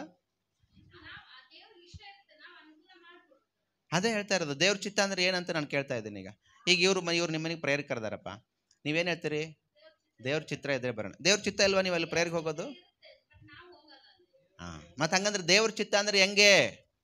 ದೇವ್ರ ಚಿತ್ತ ಅಂದ್ರೆ ಹೆಂಗ್ ಅನ್ಕೊಂಡಿದ್ದೀರಾ ನೀವು? ನಿಮ್ಮ ಅನುಕೂಲಕ್ಕೆ. ಆಗಿಲ್ಲ ಅಂದ್ರೆ ದೇವ್ರ ಚಿತ್ತ ಇಲ್ಲಪ್ಪ, ಆಗೈತಂದ್ರೆ ದೇವ್ರ ಚಿತ್ತ ಇದೆಯಪ್ಪ ಅಲ್ವಾ? ಆಗಿಲ್ಲ ಅಂದ್ರೆ ದೇವ್ರ ಚಿತ್ತ ಇಲ್ಲ, ಆಗೈತಂದ್ರೆ ದೇವ್ರ ಚಿತ್ತ. ಇದೇನಾ ದೇವ್ರ ಚಿತ್ತ ಅಂದ್ರೆ? ಹಲ್ಲೆಲೂಯಾ. ದೇವ್ರ ಚಿತ್ತ ಅಂದ್ರೆ ಏನು ಗೊತ್ತಾ? ಎಲ್ಲ ವಿಧದಲ್ಲಿ ಅನುಕೂಲ ಆದರೂ ಅನುಕೂಲ ಆಗಿಲ್ಲ ಅಂದ್ರು ಎಲ್ಲ ವಿಧದಲ್ಲಿ ನಾವು ಸಂತೋಷವಾಗಿ ನಡೆಯೋದೇ ದೇವ್ರ ಚಿತ್ತ. ಹಲ್ಲೆಲೂಯಾ. ಏನಂತೆ? ಎಲ್ಲ ವಿಧದಲ್ಲಿ. ಅಲ್ಲಿ ನೋಡಿ ಎಷ್ಟು ಚೆನ್ನಾಗಿ ಹೇಳ್ತದೆ ದೇವ್ರ ವಾಕ್ಯ. ಕೊಲೋಸ್ಯದವ್ರಿಗೆ ಬರೋ ಪತ್ರಿಕೆಯಲ್ಲಿ ಬಹಳ ಚೆನ್ನಾಗಿ ಹೇಳ್ತದೆ. ಯೋಗ್ಯರಾಗಿ ನಡೆದು ಎಲ್ಲ ವಿಧದಲ್ಲಿ ಆತನನ್ನು ಸಂತೋಷ ಪಡಿಸುವರಾಗಬೇಕೆಂತಲೂ ನೀವು ಸಕಲ ಸತ್ಕಾರ್ಯವೆಂಬ ಫಲವನ್ನು ಕೊಡುತ್ತಾ ದೇವ ಜ್ಞಾನದಿಂದ ಅಭಿವೃದ್ಧಿಯಾಗುತ್ತಿರಬೇಕೆಂತಲೂ. ಮುಂದೆ ನೀವು ಸಕಲ ಸತ್ಕಾರ್ಯವೆಂಬ ಫಲವನ್ನು ಕೊಡುತ್ತಾ ದೈವ ಜ್ಞಾನದಿಂದ ಅಭಿವೃದ್ಧಿಯಾಗುತ್ತಿರಬೇಕೆಂತಲೂ ಆತನ ಮಹಿಮೆಯ ಶಕ್ತಿಯ ಪ್ರಕಾರ ಪರಿಪೂರ್ಣ ಬಲ ಹೊಂದಿ ಬಲಿಷ್ಠರಾಗಿ ಆನಂದಪೂರ್ವಕವಾದ ತಾಳ್ಮೆಯನ್ನು ದೀರ್ಘಶಾಂತಿಯನ್ನು ಯಾವಾಗಲೂ ತೋರಿಸುವವರಾಗಿರಬೇಕೆಂತಲೂ. ಹಲ್ಲೆಲೂಯಾ. ದೇವ್ರ ಚಿತ್ತ ಅಂದ್ರೇನ್ರಿ? ಎಲ್ಲಾ ಸಮಯದಲ್ಲೂ ನಾವೇನಾಗಿರ್ಬೇಕು? ಸಂತೋಷದಿಂದಿರುವುದು. ಇವತ್ತು ಅನೇಕರಿಗೆ ನಮಗೆ ಅನುಕೂಲ ಆದರೆ ದೇವ್ರ ಚಿತ್ತ, ನಮ್ಗೆ ಅನುಕೂಲ ಆಗಿಲ್ಲ ಅಂದರೆ ದೇವ್ರ ಚಿತ್ತ ಇಲ್ಲ. ಇದೇ ನಾವು ತಿಳ್ಕೊಂಡಿರೋದು. ಇದು ತಪ್ಪಾದ ಕಲ್ಪನೆ ನೋಡ್ರಿ. ಅದಕ್ಕೆ ಇಲ್ಲಿ ದೇವ್ರ ವಾಕ್ಯ ಹೇಳ್ತದೆ ಥೆಸಲೋನಿಕದವ್ರಿಗೆ ಬರೆದ ಪತ್ರಿಕೆಯಲ್ಲಿ, ಥೆಸಲೋನಿಕದವ್ರಿಗೆ ಬರೆದ ಪತ್ರಿಕೆ 2ನೇ ಅಧ್ಯಾಯ 12ನೇ ವಾಕ್ಯ. ತನ್ನ ರಾಜ್ಯ ಪ್ರಭಾವಗಳಲ್ಲಿ ಪಾಲುಗಾರರಾಗುವುದಕ್ಕೆ ಕರೆಯುವ ದೇವರಿಗೆ ಯೋಗ್ಯರಾಗಿ ನೀವು ಏನಾಗ್ಬೇಕಂತೆ? ಯಾವಾಗ? ಎಂತ ರಾಜ್ಯ? ತನ್ನ ರಾಜ್ಯ ಪ್ರಭಾವಗಳಲ್ಲಿ. ಎಂತದಂತ್ರಿ? ತನ್ನ ರಾಜ್ಯ ಪ್ರಭಾವಗಳಲ್ಲಿ ಪಾಲುಗಾರರಾಗುವುದಕ್ಕೆ, ತನ್ನ ಪ್ರಭಾವವುಳ್ಳ ರಾಜ್ಯದಲ್ಲಿ ನಾವು ಪಾಲುಗಾರರಾಗುವುದಕ್ಕಾಗಿ ದೇವರು ನಮ್ಮನ್ನ ಕರೆದಿದ್ದಾನೆ. ನಾವು ಹೆಂಗಿರ್ಬೇಕಂತೆ? ಅದಕ್ಕೆ ಯೋಗ್ಯರಾಗಿ. ಇವತ್ತು ಪರಲೋಕ ರಾಜ್ಯ ಯಾವುದು? ಪ್ರಭಾವವುಳ್ಳ ರಾಜ್ಯ, ಆತನ ರಾಜ್ಯ. ಆತನ ರಾಜ್ಯಕ್ಕೆ ನಾವು ಹೋಗೋರು. ಆಗಲೇ ಹೇಳಿದೆ, MLA ಮನೆಗೆ ಹೋಗುವಾಗ ನಾವು ಹರಕ ಬಟ್ಟೆ ಹಾಕ್ಕೊಂಡು 1 ಗಂಟೆಗೆ ಕರೆದಾಗ 2 ಗಂಟೆಗೆ ಹೋಗೋಕ್ಕೆ ಆಗಲ್ಲ. ನಾವು ಯಾವಾಗಲೂ ಇನ್ನು ಮುಂಚೆನೇ ಹೋಗ್ತೀವಿ. ಶುದ್ಧವಾದ ಬಟ್ಟೆಯಿಂದ ಶುದ್ಧವಾಗಿ ಅಲಂಕರಿಸಿಕೊಂಡು ನಾವು ಹೋಗ್ತೀವಿ. ಹಾಗೆ ಪರಲೋಕ ರಾಜ್ಯ ಪ್ರಭಾವವುಳ್ಳದ್ದು. ಆ ರಾಜ್ಯಕ್ಕೆ ಹೋಗೋರು ಹೆಂಗಾಗಿರ್ಬೇಕು? ನಾವು ಯುದ್ಧಕ್ಕೆ ಹೋಗೋ ಸೈನಿಕರು ನೋಡಿದ್ದೀರಾ? ಯುದ್ಧಕ್ಕೆ ಹೋಗೋ ಸೈನಿಕರು ನೋಡಿದ್ದೀರಾ? ಬೆಳಗ್ಗೆದ್ದು ಹಲ್ಲು ಉಜ್ಜದೆ, ಬ್ರಷ್ ಮಾಡದೆ, ಬೆಳಗ್ಗೆದ್ದು ಬ್ರಷ್ ಮಾಡದೆ, ಸ್ನಾನನೂ ಮಾಡದೆ, ಯುದ್ಧದ ಬಟ್ಟೆಗಳನ್ನು ಹಾಕ್ಕೊಳ್ಳದೆ ಹಂಗೆ ಹೋಗ್ತಾನೆ? ಎದ್ದು ಹಂಗೆ ಓಡೋಗ್ಬಿಡ್ತಾನ? ಹೆಂಗೆ ಹೋಗ್ತಾನೆ? ಯುದ್ಧಕ್ಕೆ ಹೋಗುವ ಸೈನಿಕ ಹೆಂಗೆ ಹೋಗ್ತಾನೆ? ಶುದ್ಧವಾಗಿ ಎದ್ದು ತನ್ನ ಕಾರ್ಯಗಳನ್ನು ಮಾಡಿಕೊಂಡು ಏನು ಮಾಡ್ತಾನೆ? ಯುದ್ಧಕ್ಕೆ ಬೇಕಾದ ಎಲ್ಲ ಸಾಮಗ್ರಿ ಧರಿಸ್ಕೊಂಡು ಆತನು ಯುದ್ಧಕ್ಕೆ ಹೋಗ್ಲಿಕ್ಕೆ ಸಿದ್ಧನಾಗ್ತಾನೆ. ಇವತ್ತು ನಾವು ಸೈನಿಕರಲ್ವಾ? ಪರಲೋಕ ರಾಜ್ಯದ ಸೈನಿಕರು ನೀವು. ಹಲ್ಲೆಲೂಯಾ. ಏನಾಗಿದ್ದೀರಿ ನೀವು? ಪರಲೋಕ ರಾಜ್ಯದ ಸೈನಿಕರು. ಹೋಗ್ಲಿಕ್ಕಿದ್ದೀವಿ, ಆ ರಾಜ್ಯ ಪ್ರವೇಶ ಮಾಡ್ಲಿಕ್ಕಿದ್ದೀವಿ. ಹೆಂಗೆ ಬೇಕಂಗೆ ಹೋದ್ರಾಗತ್ತಾ? ಸಿದ್ಧತೆ ಇಲ್ಲದೆ, ಮತ್ತೆ ಯೋಗ್ಯರಾಗಿಲ್ಲದೆ ನಾವು ಪರಲೋಕ ರಾಜ್ಯನ, ಆತನ ಪ್ರಭಾವದ ರಾಜ್ಯವನ್ನು ನಾವು ಪ್ರವೇಶ ಆಗೋಕ್ಕೆ ಆಗುತ್ತಾ? ಮತ್ತೆ ಹೆಂಗಿರ್ಬೇಕು? ನಾವು ಯೋಗ್ಯರಾಗಿ ನಡ್ಕೊಳ್ಬೇಕು. ಆ ರಾಜ್ಯಕ್ಕೆ ತಕ್ಕಂಗೆ, MLA ಮನೆಗೆ ತಕ್ಕಂಗೆ ನಾವು ಹೋಗ್ಬೇಕು. ಹಾಗೆ ಆ ರಾಜ್ಯಕ್ಕೆ ತಕ್ಕ ಹಾಗೆ ನಾವು ಕೂಡ ಏನಾಗಬೇಕು? ಸಿದ್ಧರಾಗಬೇಕು. ಆ ಪರಲೋಕ ರಾಜ್ಯದಲ್ಲಿ ಏನಿಲ್ಲ ರೀ, ಪಾಪ ಇಲ್ಲ. ಇದೇನಾ ಪಾಪ? ಅಲ್ಲಿ ಸುಳ್ಳು ಇದೆನಾ? ಅಲ್ಲಿ ಅನ್ಯಾಯ ಇದೆನಾ? ಅಲ್ಲಿ ಬೈಗಳ ಇದೆನಾ? ಮತ್ತೇನಿದೆ ಅಲ್ಲಿ? ಸಮಾಧಾನ, ನಿತ್ಯ ಶಾಂತಿ, ನಿತ್ಯ ಬೆಳಕು, ನಿತ್ಯ ಆರಾಧನೆ, ನಿತ್ಯ ಪರಿಶುದ್ಧತೆ. ಅವುಗಳಿಂದ ಭೂಷಿತರಾಗಿ ನಾವು ಸಿದ್ಧರಾಗಬೇಕು. ಅಂದರೆ ನಾವು ಪರಲೋಕ ರಾಜ್ಯಕ್ಕೆ ಏನಾಗ್ತೀವಿ, ಬಾಧ್ಯರಾಗ್ತೀವಿ. ಇನ್ನೂ ಅನ್ಯಾಯ ಮಾಡ್ಕೊಳ್ತಾ, ಇನ್ನೂ ನಾವು ಪಾಪಗಳಲ್ಲಿ ಇದ್ದುಕೊಂಡು, ಇನ್ನೂ ಮಾಡಬಾರ್ದ ಕೃತ್ಯಗಳನ್ನು ಮಾಡ್ಕೊಳ್ತಾ, ನಾವು ಸ್ವಾಮಿ ನಂಬಿದ್ದೀವಿ, ನಾವು ಚರ್ಚಿಗೆ ಹೋಗ್ತೀವಿ, ನಾವು ಪ್ರಾರ್ಥನೆಗೆ ಹೋಗ್ತೀವಿ, ನಾವು ಪ್ರಾರ್ಥನೆ ಮಾಡ್ತೀವಿ ಅಂದ್ಕೊಂಡಿದ್ರೆ ನಾವೇನಾಗಿದ್ದೀವಿ, ಇನ್ನೂ ಕೂಡ ಎಲ್ಲಿದ್ದೀವಿ, ಬಂಧನದಲ್ಲಿದ್ದೀವಿ. ನಾವಿನ್ನೂ ಕೂಡ ಏನಾಗಿದ್ದೀವಿ, ಕತ್ತಲಲ್ಲಿದ್ದೀವಿ. ನಾವಿನ್ನೂ ಕೂಡ ಏನಾಗಿದ್ದೀವಿ, ಸೈತಾನನಿಂದ ಕಟ್ಟಲ್ಪಟ್ಟವರಾಗಿದ್ದೀವಿ. ಹೆಸರಿಗೆ ಮಾತ್ರ ಅಂತೀವಿ ನಾವು ಸ್ವಾಮಿ ನಂಬಿದ್ದೀವಿ, ಹೆಸರಿಗೆ ಮಾತ್ರ ನಾವು ಚರ್ಚಿಗೆ ಹೋಗ್ತೀವಿ, ಹೆಸರಿಗೆ ಮಾತ್ರ ನಾವು ವಾಕ್ಯ ಓದ್ತೀವಿ, ಹೆಸರಿಗೆ ಮಾತ್ರ ನಾವು ಪ್ರಾರ್ಥನೆ ಮಾಡ್ತೀವಿ. ಫಲವಿಲ್ವೇ? ಎಲ್ಲ ಮಾಡ್ತಿದ್ದೀವಿ, ಫಲ ಇಲ್ಲ. ದ್ರಾಕ್ಷೆ ಬಳ್ಳಿಯಲ್ಲಿ ಕೊಂಬೆ ಅಂಟಿಕೊಂಡ್ರೇ ಫಲ ಕೊಡುತ್ತಂತೆ, ಹೌದಲ್ವಾ? ಯೋಹಾನ 15ನೇ ಅಧ್ಯಾಯದಲ್ಲಿ ಏನಂತೆ, ಆ ಬಳ್ಳಿಗೆ ಅಂಟಿಕೊಂಡು ಕೊಂಬೆನಲ್ಲೇ ಮಾತ್ರ ಫಲ ಬರುತ್ತೆ, ಅಂಟಿಕೊಳ್ದಿರೋ ಕೊಂಬೆಯಲ್ಲಿ ಫಲ ಬರ್ತದ? ಯಾಕೆ ಬರಲ್ಲ? ಅದಕ್ಕೆ ಜೀವನೇ ಇಲ್ಲ. ಅದೇ ಅಷ್ಟೇ, ಅದ್ರ ಜೊತೆಲಿದೆ, ಕಟ್ಟಾಗಿದೆ. ಬಳ್ಳಿ ಇದೆ, ಕಟ್ಟಾಗಿದೆ, ಜೀವ ಇಲ್ಲ, ಫಲ ಇಲ್ಲ. ಹಾಗೆ ನಾವು ಆಗಬಾರ್ದು. ನಾವೇನಾಗಿರ್ಬೇಕು, ಫಲ ಕೊಡುವಂಥವ್ರಾಗಬೇಕಾದ್ರೆ ಆ ಕೊಂಬೆಗೆ ನಾವು, ಆ ಬಳ್ಳಿಗೆ ನಾವು ಅಂಟಿಕೊಂಡವರಾಗಿರ್ಬೇಕು. ಆಗ ಅದರಿಂದ ಜೀವ ಬರ್ತದೆ. ಆಗ ಅದರಿಂದ ಆ ಜೀವ ನಮಗೇನು ಮಾಡ್ತದೆ, ಫಲ ಕೊಡುವಂತೆ ನಮ್ಮನ್ನು ಅದು ಬಲಪಡಿಸ್ತದೆ. ಹಲ್ಲೆಲೂಯಾ. ಪ್ರಿಯ ದೇವ ಜನವೇ, ಹಾಗಾದರೆ ಈ ದಿನ ನಾವು ವಾಕ್ಯವನ್ನು ಕೇಳಿಸ್ಕೊಳ್ತಾ ಇದ್ದೀವಿ, ಯೋಗ್ಯರಾಗಿ ನಾವು ನಡೆಯುವವರಾಗಿರಬೇಕಾಗಿದೆ. ಹಾಗಾದರೆ ನಾವು ನಮ್ಮನ್ನು ದೇವರು ಕರೆದಿದ್ದಾನೆ, ದೇವರು ಕರೆದಾತನು ನಂಬಿಗಸ್ತನು, ದೇವರು ನಮ್ಮನ್ನು ಎಂದಿಗೂ ಕೂಡ ಕೈ ಬಿಡೋದಿಲ್ಲ. ದೇವರು ವಾಗ್ದಾನಗಳನ್ನು ಮಾಡಿದ್ದಾನೆ. ಆತನು ವಾಗ್ದಾನಗಳು ಏನಾಗಿಲ್ಲ, ಇವತ್ತಿಗೂ ಕೂಡ ನಿಂತು ಹೋಗಲಿಲ್ಲ. ಯಾವ್ದಾರು ನಿಂತು ಹೋಗಿತ್ತ ದೇವ್ರ ವಾಗ್ದಾನ? ನಮ್ಮ ಲೈಫಲ್ಲಿ ನಡೆದಿರೋದು ಏನಾರು ಇದೆ ಅಂದರೆ ನಾವೇನು ಮಾಡ್ಬೇಕು, ಅದನ್ನು ಆಮೇಲೆ ನಾನು ಹೊಂದಿಕೊಂಡಿದ್ದೇನೆ ಅಂತ ನಾವು ದೇವ್ರಿಗೆ ಹೇಳಬೇಕು. ನೀವು ನನ್ನ ಹೆಸರಿನಲ್ಲಿ ಇನ್ನೂ ಏನಾದರೂ ಬೇಡಿಕೊಂಡಿಲ್ಲ ಅಂದರೆ ಬೇಡ್ಕೊಳ್ರಿ, ನಾನು ಅದನ್ನೇನು ಮಾಡ್ತೇನೆ, ಕೊಡ್ತೇನೆ ಅಂತ ದೇವರು ಹೇಳಿದ್ದಾನೆ. ಇನ್ನು ದೇವ್ರ ವಾಕ್ಯ ಹೇಳ್ತದೆ, ನೀವು ನಂಬಿ ಬೇಡಿದ್ದನ್ನು ನೀವೇನು ಮಾಡಿದಿರಿ, ಹೊಂದಿದ್ದೇನೆ ಅಂತೇಳಿ ಮಾಡ್ರಿ, ನಂಬಿರಿ. ನಾವು ಏನೇನು ಬೇಡ್ಕೊಳ್ತೀವೋ ಅದನ್ನು ನಾನು ಹೊಂದಿಕೊಂಡಿದ್ದೇನೆ ಅಂತ ನಾವು ನಂಬಬೇಕಂತೆ. ನಂಬಿದಾಗಲೇ ನಾವು ಅದನ್ನು ಹೊಂದ್ಕೊಳ್ಳೋಕ್ಕಾಗತ್ತೆ. ನಾವು ದೇವರು ಮಾಡಿದ ದೇವ್ರ ವಾಗ್ದಾನಗಳು ಯಾವುದು ಕೂಡ ಏನಾಗಿಲ್ಲ ರೀ, ಮರೆಯಾಗಿಲ್ಲ, ಯಾವುದು ಕೂಡ ನಿಂತು ಹೋಗಿಲ್ಲ. ಇವತ್ತಿಗೂ ಕೂಡ ಅದು ನಡೀತಾ ಇದೆ. ಅದು ಲೈಫಲ್ಲಿ ನಂಬುವವರಿಗೆ ಅದು ಕಾರ್ಯವನ್ನು ಮಾಡ್ತಾನೆ ಇದೆ. ವಾಕ್ಯ ನಂಬುವವರಿಗೆ ಏನಾಗಿದೆ, ಬಿಡುಗಡೆ ಸಿಗ್ತದೆ. ವಾಕ್ಯ ನಂಬುವವರಿಗೆ ಆರೋಗ್ಯ ಸಿಕ್ಕಿದೆ. ವಾಕ್ಯ ನಂಬುವವರಿಗೆ ವಾಗ್ದಾನ ನೆರವೇರಿದೆ. ವಾಕ್ಯ ನಂಬುವವರಿಗೆ ವಾಗ್ದಾನ ನೆರವೇರಿದೆ. ಆದರೆ ನಂಬದೇ ಇರುವವರಿಗೆ ಯಾವುದು ಕೂಡ ಆಗೋದಿಲ್ಲ, ಅಸಾಧ್ಯನೇ. ಅವರಿಗೆಲ್ಲ ಅಸಾಧ್ಯನೇ. ಅವ್ರೇನು ಮಾಡೋಕ್ಕೆ ಹೋದರೂ ಕೂಡ ಅಸಾಧ್ಯನೇ. ಹಾಗಾದರೆ ಪ್ರಿಯ ದೇವ್ರ ಜನ, ಇವತ್ತು ನಾವೇನು ಮಾಡೋಣ? ನೋಡಿ ನಡೆಯೋರಾಗೋಣ. ಮತ್ತೆ ಹೆಂಗಾಗೋಣ? ನಂಬಿ ನಡೆಯೋರಾಗೋಣ. ನಾವು ನೋಡಿ ನಡೆಯೋರಾಗೋದು ಬೇಡ, ಏನಾಗೋಣ? ನಂಬಿ ನಡೆಯೋರಾಗೋಣ. ಅದಕ್ಕೇ ಯೇಸು ಸ್ವಾಮಿ ತೋಮನ ವಿಷಯದಲ್ಲಿ ಹೇಳಿದ್ದ ಅದೇ ಮಾತು. ನೀನು ನೋಡಿ ನಂಬಿದ್ಯಪ್ಪ, ನೋಡದೆ ನಂಬಿದ್ರಲ್ಲ ಅವರೇ ಧನ್ಯರು ಅಂತ ಹೇಳಿದ್ರು. ಹಲ್ಲೆಲೂಯಾ. ನಾವು ಯಾರೋ ಯೇಸು ಸ್ವಾಮಿ ನೋಡಲಿಲ್ಲ, ಯಾರು ನೋಡಿದ್ದೀವ? ಇಲ್ಲ. ನೋಡದೆ ನಂಬಿದ್ದೇವೆ, ನಾವು ಧನ್ಯರಾಗಿದ್ದೀವಿ. ಆದರೆ ಧನ್ಯರಾಗಿದ್ದೀವಿ, ಆದರೆ ಏನು ಮಾಡ್ತಾ ಇದ್ದೀವಿ? ಮಧ್ಯದಲ್ಲಿ ಧನ್ಯತೆಯನ್ನು ಕಳ್ಕೊಳ್ತಾ ಇದ್ದೀವಿ. ಹಾಗೆ ಇರೋದು ಬೇಡ. ಇನ್ನೂ ಧನ್ಯರಾದ್ಮೇಲೆ ಧನ್ಯರಾಗಬೇಕಲ್ಲ. 10ನೇ ಕ್ಲಾಸ್ ಪಾಸ್ ಆಗಿದ್ಮೇಲೆ ಮತ್ತೆ 9ನೇ ಕ್ಲಾಸಿಗೆ ಬರಬೇಕಾ? ಮತ್ತೇನಾಗಬೇಕು? 11ನೇ ಕ್ಲಾಸ್ಗೆ ಹೋಗ್ಬೇಕು. ಕಾಲೇಜ್ಗೆ ಹೋಗ್ತಾ ಇದ್ದೀನಿ ಈಗ ಅಲ್ವಾ? ಕಾಲೇಜ್ಗೆ ಹೋಗೋರು ಮತ್ತೆ ಹೈಸ್ಕೂಲ್ಗೆ ಬರಬಾರ್ದು. ಮತ್ತೆ ಇನ್ನೂ ಡಿಗ್ರಿಗೆ ಹೋಗ್ಬೇಕು, ಇನ್ನೂ ಡಬಲ್ ಡಿಗ್ರಿ ಆಗಬೇಕು, ಇನ್ನೂ ಏನು PhD, ಇನ್ನೂ ಡಬಲ್ ಡಿಗ್ರಿಗಳಾಗ್ತಾ ಹೋಗ್ಬೇಕೆ ಹೊರತು ಕೆಳಗೆ ಬರಬಾರ್ದು. ಹಾಗಾದರೆ ಎಲ್ಲ ಓಕೆ, ನೀವೆಲ್ಲ ಕೇಳಿಸ್ಕೊಳ್ತೀರಾ, ಎಲ್ಲ ಮಾಡ್ತೀರಾ, ಮತ್ತೆ ನೀವು ಕೆಳಗೆ ಬರೋದು ನನಗೂ ಇಷ್ಟ ಇಲ್ಲ. ಮತ್ತೆ ನೀವೇನಾಗಬಾರ್ದು, ಕೆಳಗೆ ಬರೋದು ನನಗೆ ಇಷ್ಟ ಇಲ್ಲ ಅಂದರೆ ಆತನಿಗೆ ಇಷ್ಟನಾ? ಹೇಳ್ರಿ. ನನಗೆ ಇಷ್ಟ ಆಗಲ್ಲ, ನನಗೆ ಬೇಸರ ಆಗುತ್ತಂದರೆ ಆತ ನಿಮ್ಮನ ಬಗ್ಗೆ ಖುಷಿ ಪಡ್ತಾನ? ಮತ್ತು ನೀವು ಯೋಗ್ಯರಾಗಿ ನಡ್ಕೊಳ್ತೀರಾ? ಯೋಗ್ಯರಾಗಿ ನಡ್ಕೊಳ್ರಿ ದಯವಿಟ್ಟು. ಇದೇ ಬಿಡಪ್ಪ, ನಮ್ಮ ಪಾಸ್ಟರ್ ಹೇಳ್ತಾರೆ ವಾರ ಹಿಂಗೆ ಇರ್ತಾರೆ ಅಂತೀರಾ?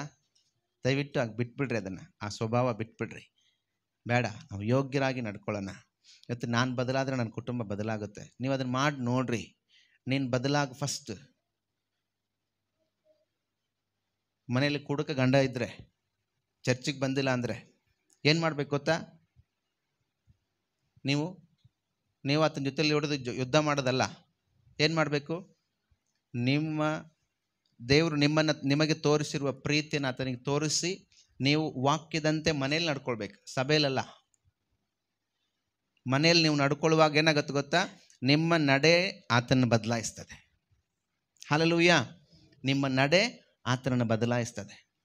ನೀವು ಆತನ ಜೊತೆಲೆ, ಆತನ ನಿಮ್ಮ ಜೊತೆಲೆ ಅಂದ್ಕೊಂಡು ಹೋದರೆ ಆಗಲ್ಲ. ನಿಮ್ಮ ನಡೆ. ಗಂಡ ನಂಬಿದ್ದಾನೆ, ಹೆಂಡತಿ ನಂಬಿಲ್ಲ ಅಂದರೆ ಹೆಂಡತಿ ಜೊತೆಲಿ ಯುದ್ಧ ಮಾಡೋದಲ್ಲ. ಆಕಿ ಪಾಡಿಗೆ ಬಿಡು. ನೀನು ವಾಕ್ಯದಂತೆ ನಡೆ. ನೀನು ಬರೀ ಚರ್ಚಲ್ಲ, ಮನೆಯಲ್ಲಿ ನೀನು ವಾಕ್ಯದಂತೆ ನಡಿ. ಆಗೇನಾಗತ್ತೆ ಗೊತ್ತಾ?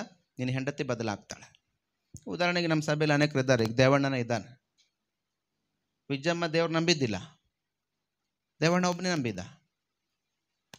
ಈತನಿಗೆ ಇಷ್ಟ ಏಸಪ್ಪ, ಆತನಿಗೇನೋ ಆಕೆಗೇನೋ ಯಾರದು ಬ್ರಹ್ಮಕುಮಾರಿ ಅಲ್ಲಿ ಹೋಗ್ತಿದ್ರು. ಅವ್ರಿಗೇನೋ ಇಷ್ಟ ಇರಲಿಲ್ಲ. ಈತ ಏನೋ ಏಸ್ವಾಮಿ ಭಕ್ತ, ಆರೋನೋ ಇನ್ನೊಂದ್ರ ಭಕ್ತರು. ಏನಾಯ್ತಾಗ? ಇವ್ರು ಯಾಗೇನೋ ಯುದ್ಧ ಮಾಡಲಿಲ್ಲ. ಏಸ್ವಾಮಿ ಕಡೆ ಬರ್ಬೇಕು ನೀನು, ಚರ್ಚಿಗೆ ಬರ್ಬೇಕು ಅಂತ ಯುದ್ಧ ಏನು ಮಾಡಲಿಲ್ಲ, ಗಲಾಟೆ ಮಾಡಲಿಲ್ಲ. ಈತ ವಾಕ್ಯವನ್ನು ಓದ್ತಾ ಇದ್ದ, ಪ್ರಾರ್ಥನೆ ಮಾಡ್ತಾ ಇದ್ದ, ಸಭೆಗೆ ಬರ್ತಾ ಇದ್ದ. ಸಭೆಯಲ್ಲಿ ಹೆಂಗಿದ್ನೋ ಹಂಗೆ ಮನೇಲೂ ಇರ್ತಾ ಇದ್ದ. ಈತನ ನಂಬಿಕೆ, ಈತನ ಭಕ್ತಿ ಸಹೋದರಿನೇನು ಮಾಡ್ತು? ಬದಲಾಯಿಸ್ತು. ಹಾಗೇನಾಯ್ತು? ಕುಟುಂಬವಾಗಿ ಅವರು ದೇವ್ರ ಬಳಿಗೆ ಬಂದರು. ಆಕೆನೂ ಕೂಡ ದೇವ್ರನ್ನ ನಂಬಿದ್ಲು. ಇವತ್ತು ನಮ್ಮ ಮಧ್ಯದಲ್ಲಿ ಇದ್ದಾಳೆ. ಹಲ್ಲೆಲೂಯಾ. ಸಾಕ್ಷಿಯಾಗಿ ದೇವರು ಸಾಕ್ಷಿಯನ್ನು ಕೊಟ್ಟಿದ್ದಾನೆ. ಎಲ್ಲ ಅದ್ಭುತಗಳು. ಹೆಂಗೆ? ನಮ್ಮ ನಡವಳಿಕೆ. ಅದಕ್ಕೆ ದೇವರು ಹಾಕಿರ್ತದೆ, ನೀನು ಮೊದಲು ನಂಬು, ಆಮೇಲೆ ನಿನ್ನ ನಿಮಿತ್ತವಾಗಿ ನಿನ್ನ ಕುಟುಂಬ ನಂಬುತ್ತೆ. ಯಾವ ರೀತಿ? ಸುಮ್ಮನೆ ನಾನು ಯೇಸುಸ್ವಾಮಿ ನಂಬಿಟ್ಟು ನಾನು ಚರ್ಚಿಗೆ ಹೋಗ್ತೀನಿ ಅಲ್ಲ. ನಿನ್ನ ನಡವಳಿಕೆ, ನಿನ್ನ ಮಾತು, ನಿನ್ನ ಗುಣಾತಿಶಯಗಳು ಬದಲಾಗಬೇಕು. ಯೇಸುಸ್ವಾಮಿ ನಂಬಿದರೆ ತಕ್ಷಣ ನಿನ್ನ ಮನೆಯವ್ರು ಯಾರು ನಂಬಲ್ಲ. ನಿನ್ನ ನಡೆ ಬದಲಾಗಬೇಕು. ನಿನ್ನ ಪರಿಸ್ಥಿತಿ ಮೊದಲು ಏನಿತ್ತು, ನಿನ್ನ ಸ್ವಭಾವಗಳೇನಿತ್ತು, ಯೇಸುಸ್ವಾಮಿ ನಂಬೋದಕ್ಕಿಂತ ಮುಂಚೆ ನಿನ್ನ ಸ್ವಭಾವಗಳೇನಿತ್ತು ಅದು ಬದಲಾಗಬೇಕು. ಯೇಸುಸ್ವಾಮಿ ನಂಬಿದ ಮೇಲೆ ಅವು ಬದಲಾಗುವಾಗ ನಿನ್ನ ಕುಟುಂಬ ಬದಲಾಗ್ತದೆ. ಮೊದಲು ಅದೇ ಪರಿಸ್ಥಿತಿ, ಈಗಲೂ ಅದೇ ಪರಿಸ್ಥಿತಿ. ಮೊದಲು ಕಣ್ಣೀರು, ಈಗಲೂ ಅದೇ ಕಣ್ಣೀರು. ಇನ್ನೇನು ಬದಲಾಗ್ತಾರೆ? ಮೊದಲು ಅದೇ ಬೈತಾ ಇದ್ದೀಯಾ, ಈಗಲೂ ಅದನ್ನೇ ಬೈತಾ ಇದೆಯಾ? ಮೊದಲು ಅದೇ ಕಳ್ತನ ಮಾಡ್ತಾ ಇದ್ದೀಯ, ಈಗಲೂ ಅದೇ ಕಳ್ತನ ಮಾಡ್ತಾ ಇದೆಯಾ? ಮೊದಲು ವ್ಯಭಿಚಾರ ಮಾಡ್ತಾ ಇದ್ದೆ, ಈಗಲೂ ಅದೇ ವ್ಯಭಿಚಾರ ಮಾಡ್ತಾ ಇದೆಯಾ? ಮೊದಲು ಏನಿಲ್ಲ, ನಿನ್ನಲ್ಲಿ ಪರಿಶುದ್ಧತೆ ಅನ್ನೋದಿಲ್ಲ, ಈಗಲೂ ಅದೇ ಇಲ್ಲ. ಇನ್ನು ಏನು ನಂಬ್ತಾರೆ ನೀನು ನೋಡಿ ಮನೆಯವರು? ಇನ್ನು ಹೆಂಗೆ ಬದಲಾಗ್ತಾರೆ ನಿನ್ನ ಗಂಡ? ಇನ್ನು ಹೆಂಗೆ ಬದಲಾಗ್ತಾರೆ ನಿನ್ನ ಹೆಂಡತಿ? ನಿನ್ನ ಅಣ್ಣ ತಮ್ಮಂದ್ರೆ ಹೆಂಗೆ ಬದಲಾಗ್ತಾರೆ? ಅವರಲ್ಲಿ ನಿನ್ನಲ್ಲಿ ಹೊಸತನ ನೋಡಿದಾಗ ಅವ್ರು ಬದಲಾಗ್ತಾರೆ. ನಿನ್ನೊಳಗೆ ಹೊಸತನ ಬಂದಿಲ್ಲ, ನಿನ್ನೊಳಗೆ ದೇವರ ವಾಕ್ಯ ಪಾಲನೆ ಇಲ್ಲ ಅಂದರೆ ಅವರು ಸತ್ರು ಬದಲಾಗಲ್ಲ. ನೀನು ಸತ್ರು ಬದಲಾಗಲಿ. ಯಾನು ಸತ್ರ ಬಿಡಂತಾರೆ ಅಷ್ಟೇ.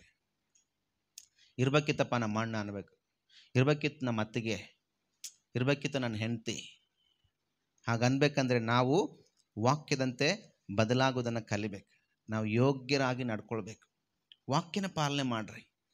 ವಾಕ್ಯದಂತೆ ನಾವು ಜೀವಿಸುವಾಗ ಏನಾಗ್ತದೆ? ಈ ಬದಲಾವಣೆಗಳು ನಮ್ಮ ಕುಟುಂಬದಲ್ಲಿ ಬರ್ತದೆ. ನಮ್ಮ ಕುಟುಂಬದಲ್ಲಿ ರಕ್ಷಣೆ ಹೊಂದದೇ ಇರೋದಕ್ಕೆ ಕಾರಣ ಏನಂದರೆ ನಮ್ಮ ಪರಿಸ್ಥಿತಿಗಳೇ. ಒಂದು ಅರ್ಥ ಮಾಡ್ಕೊಳ್ರಿ, ನಮ್ಮ ಪರಿಸ್ಥಿತಿಗಳೇ ನಮ್ಮ ಕುಟುಂಬದಲ್ಲಿರುವವರು ಏನಾಗಿಲ್ಲ, ರಕ್ಷಣೆಗೆ ಬರೋಕ್ಕೆ ಆಗ್ತಾ ಇಲ್ಲ. ನೀವು ಬದಲಾಗಬೇಕು. ನಿಮ್ಮ ಸ್ವಭಾವಗಳು ಬದಲಾಗಿ ತೋರಿಸ್ರಿ ನಿಮ್ಮ ಕುಟುಂಬದಲ್ಲಿ. ಯಾಕೆ ಅವ್ರು ರಕ್ಷಣೆ ಹೊಂದಲ್ಲ? ನೀನು ಬದಲಾದರೆ, ನಿನ್ನ ಸ್ವಭಾವಗಳು ಬದಲಾದರೆ ನಿನ್ನ ಕುಟುಂಬದವರು, ನಿನ್ನ ತಮ್ಮ, ನಿನ್ನ ತಂಗಿ, ನಿನ್ನ ಅಣ್ಣ, ತಮ್ಮನ ಹೆಂಡತಿ, ಅಣ್ಣನ ಹೆಂಡತಿ, ನಿಮ್ಮ ಮಾವ, ನಿಮ್ಮ ಅತ್ತೆ, ಇವರು ಬದಲಾಗೋದಕ್ಕೆ ಏನು ದೊಡ್ಡ ಸರ್ಕಸ್ ಮಾಡೋದೇನು ಅವಶ್ಯಕತೆ ಇಲ್ಲ. ಅವ್ರು ನಿಮ್ಮನ್ನು ದ್ವೇಷ ಮಾಡ್ತಾರ, ನೀವು ಪ್ರೀತಿ ಮಾಡ್ರಿ. ಆಪೋಸಿಟ್. ನಿಮಗೆ ಅವ್ರು ದ್ವೇಷ ಮಾಡ್ತಾರ, ನೀವು ಅವ್ರನ್ನೇನು ಮಾಡ್ರಿ? ಪ್ರೀತಿ ಮಾಡ್ರಿ. ನಿಮಗೆ ಅವ್ರು ಬೈತಾರ, ದೇವ್ರು ನಿನ್ನ ಆಶೀರ್ವಾದ ಮಾಡ್ಲಮ್ಮ ಅಂತ ಹೇಳ್ರಿ. ನಿಮಗೆ ಅವ್ರು ಏನಾರು ಮಾಡ್ತಾರ, ಅದಕ್ಕೆ ವಿರುದ್ಧವಾಗಿ ನೀವು ಒಳ್ಳೇದಾಗಲಿ ಅಂತ ಹೇಳಿ ನೋಡ್ರಿ. ಇದು ಒಂದಿನ, ಒಂದು ವಾರ, ಒಂದು ತಿಂಗಳು ಪ್ರಯತ್ನ ಮಾಡಿ ನೋಡ್ರಿ. ಅವ್ರು ನೆಕ್ಸ್ಟ್ ಪಾಯಿಂಟ್ ನಿಮ್ಮ ಹತ್ರ ಬರ್ತಾರೆ. ನನ್ನ ಸೊಸೆ ಎಷ್ಟು ಬೈದರೂ ಕೂಡ ನನಗೆ ಇಷ್ಟು ಪ್ರೀತಿ ಮಾಡ್ತಾಳಲ್ಲ, ನಿಮ್ಮ ಅತ್ತೆ ಬಂದು ನಿಮ್ಮ ಹತ್ರ ಕ್ಷಮಾಪಣೆ ಕೇಳಿಲ್ಲ ಅಂದರೆ ಚರ್ಚಿಗೆ ಬರಬೇಡ್ರಿ. ಮಾಡಿ ನೋಡ್ರಿ.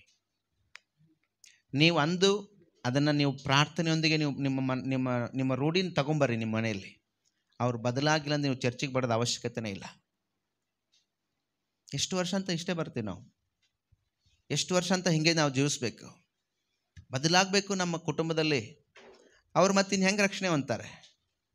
ಮನೆಯವ್ರು ರಕ್ಷಣೆ ಹೊಂದೋದು ಹೆಂಗೆ? ಮತ್ತೆ ಯಾರಾದರೂ ಬರಬೇಕಾ ಅವ್ರಿಗೆ ಪ್ರಾರ್ಥನೆ ಮಾಡೋಕ್ಕೆ? ಮತ್ತೆ ಯಾರೋ ಬೇರೆ ದೇಶದಿಂದ ಏನಾದ್ರು ಬರಬೇಕಾ ಅವ್ರಿಗೆ ವಾಕ್ಯ ಹೇಳೋಕ್ಕೆ? ಯಾರಾದರೂ ಬೇರೆ ರಾಜ್ಯದಿಂದ ಬರಬೇಕಾ? ಯಾರು ಅವ್ರಿಗೆ ವಾಕ್ಯ ಹೇಳೋರು? ನೀನೇ ಅವರಿಗೆ ವಾಕ್ಯ ಹೇಳೋದು. ನಿನ್ನ ಜೀವನನೇ ಅವರಿಗೆ ವಾಕ್ಯ.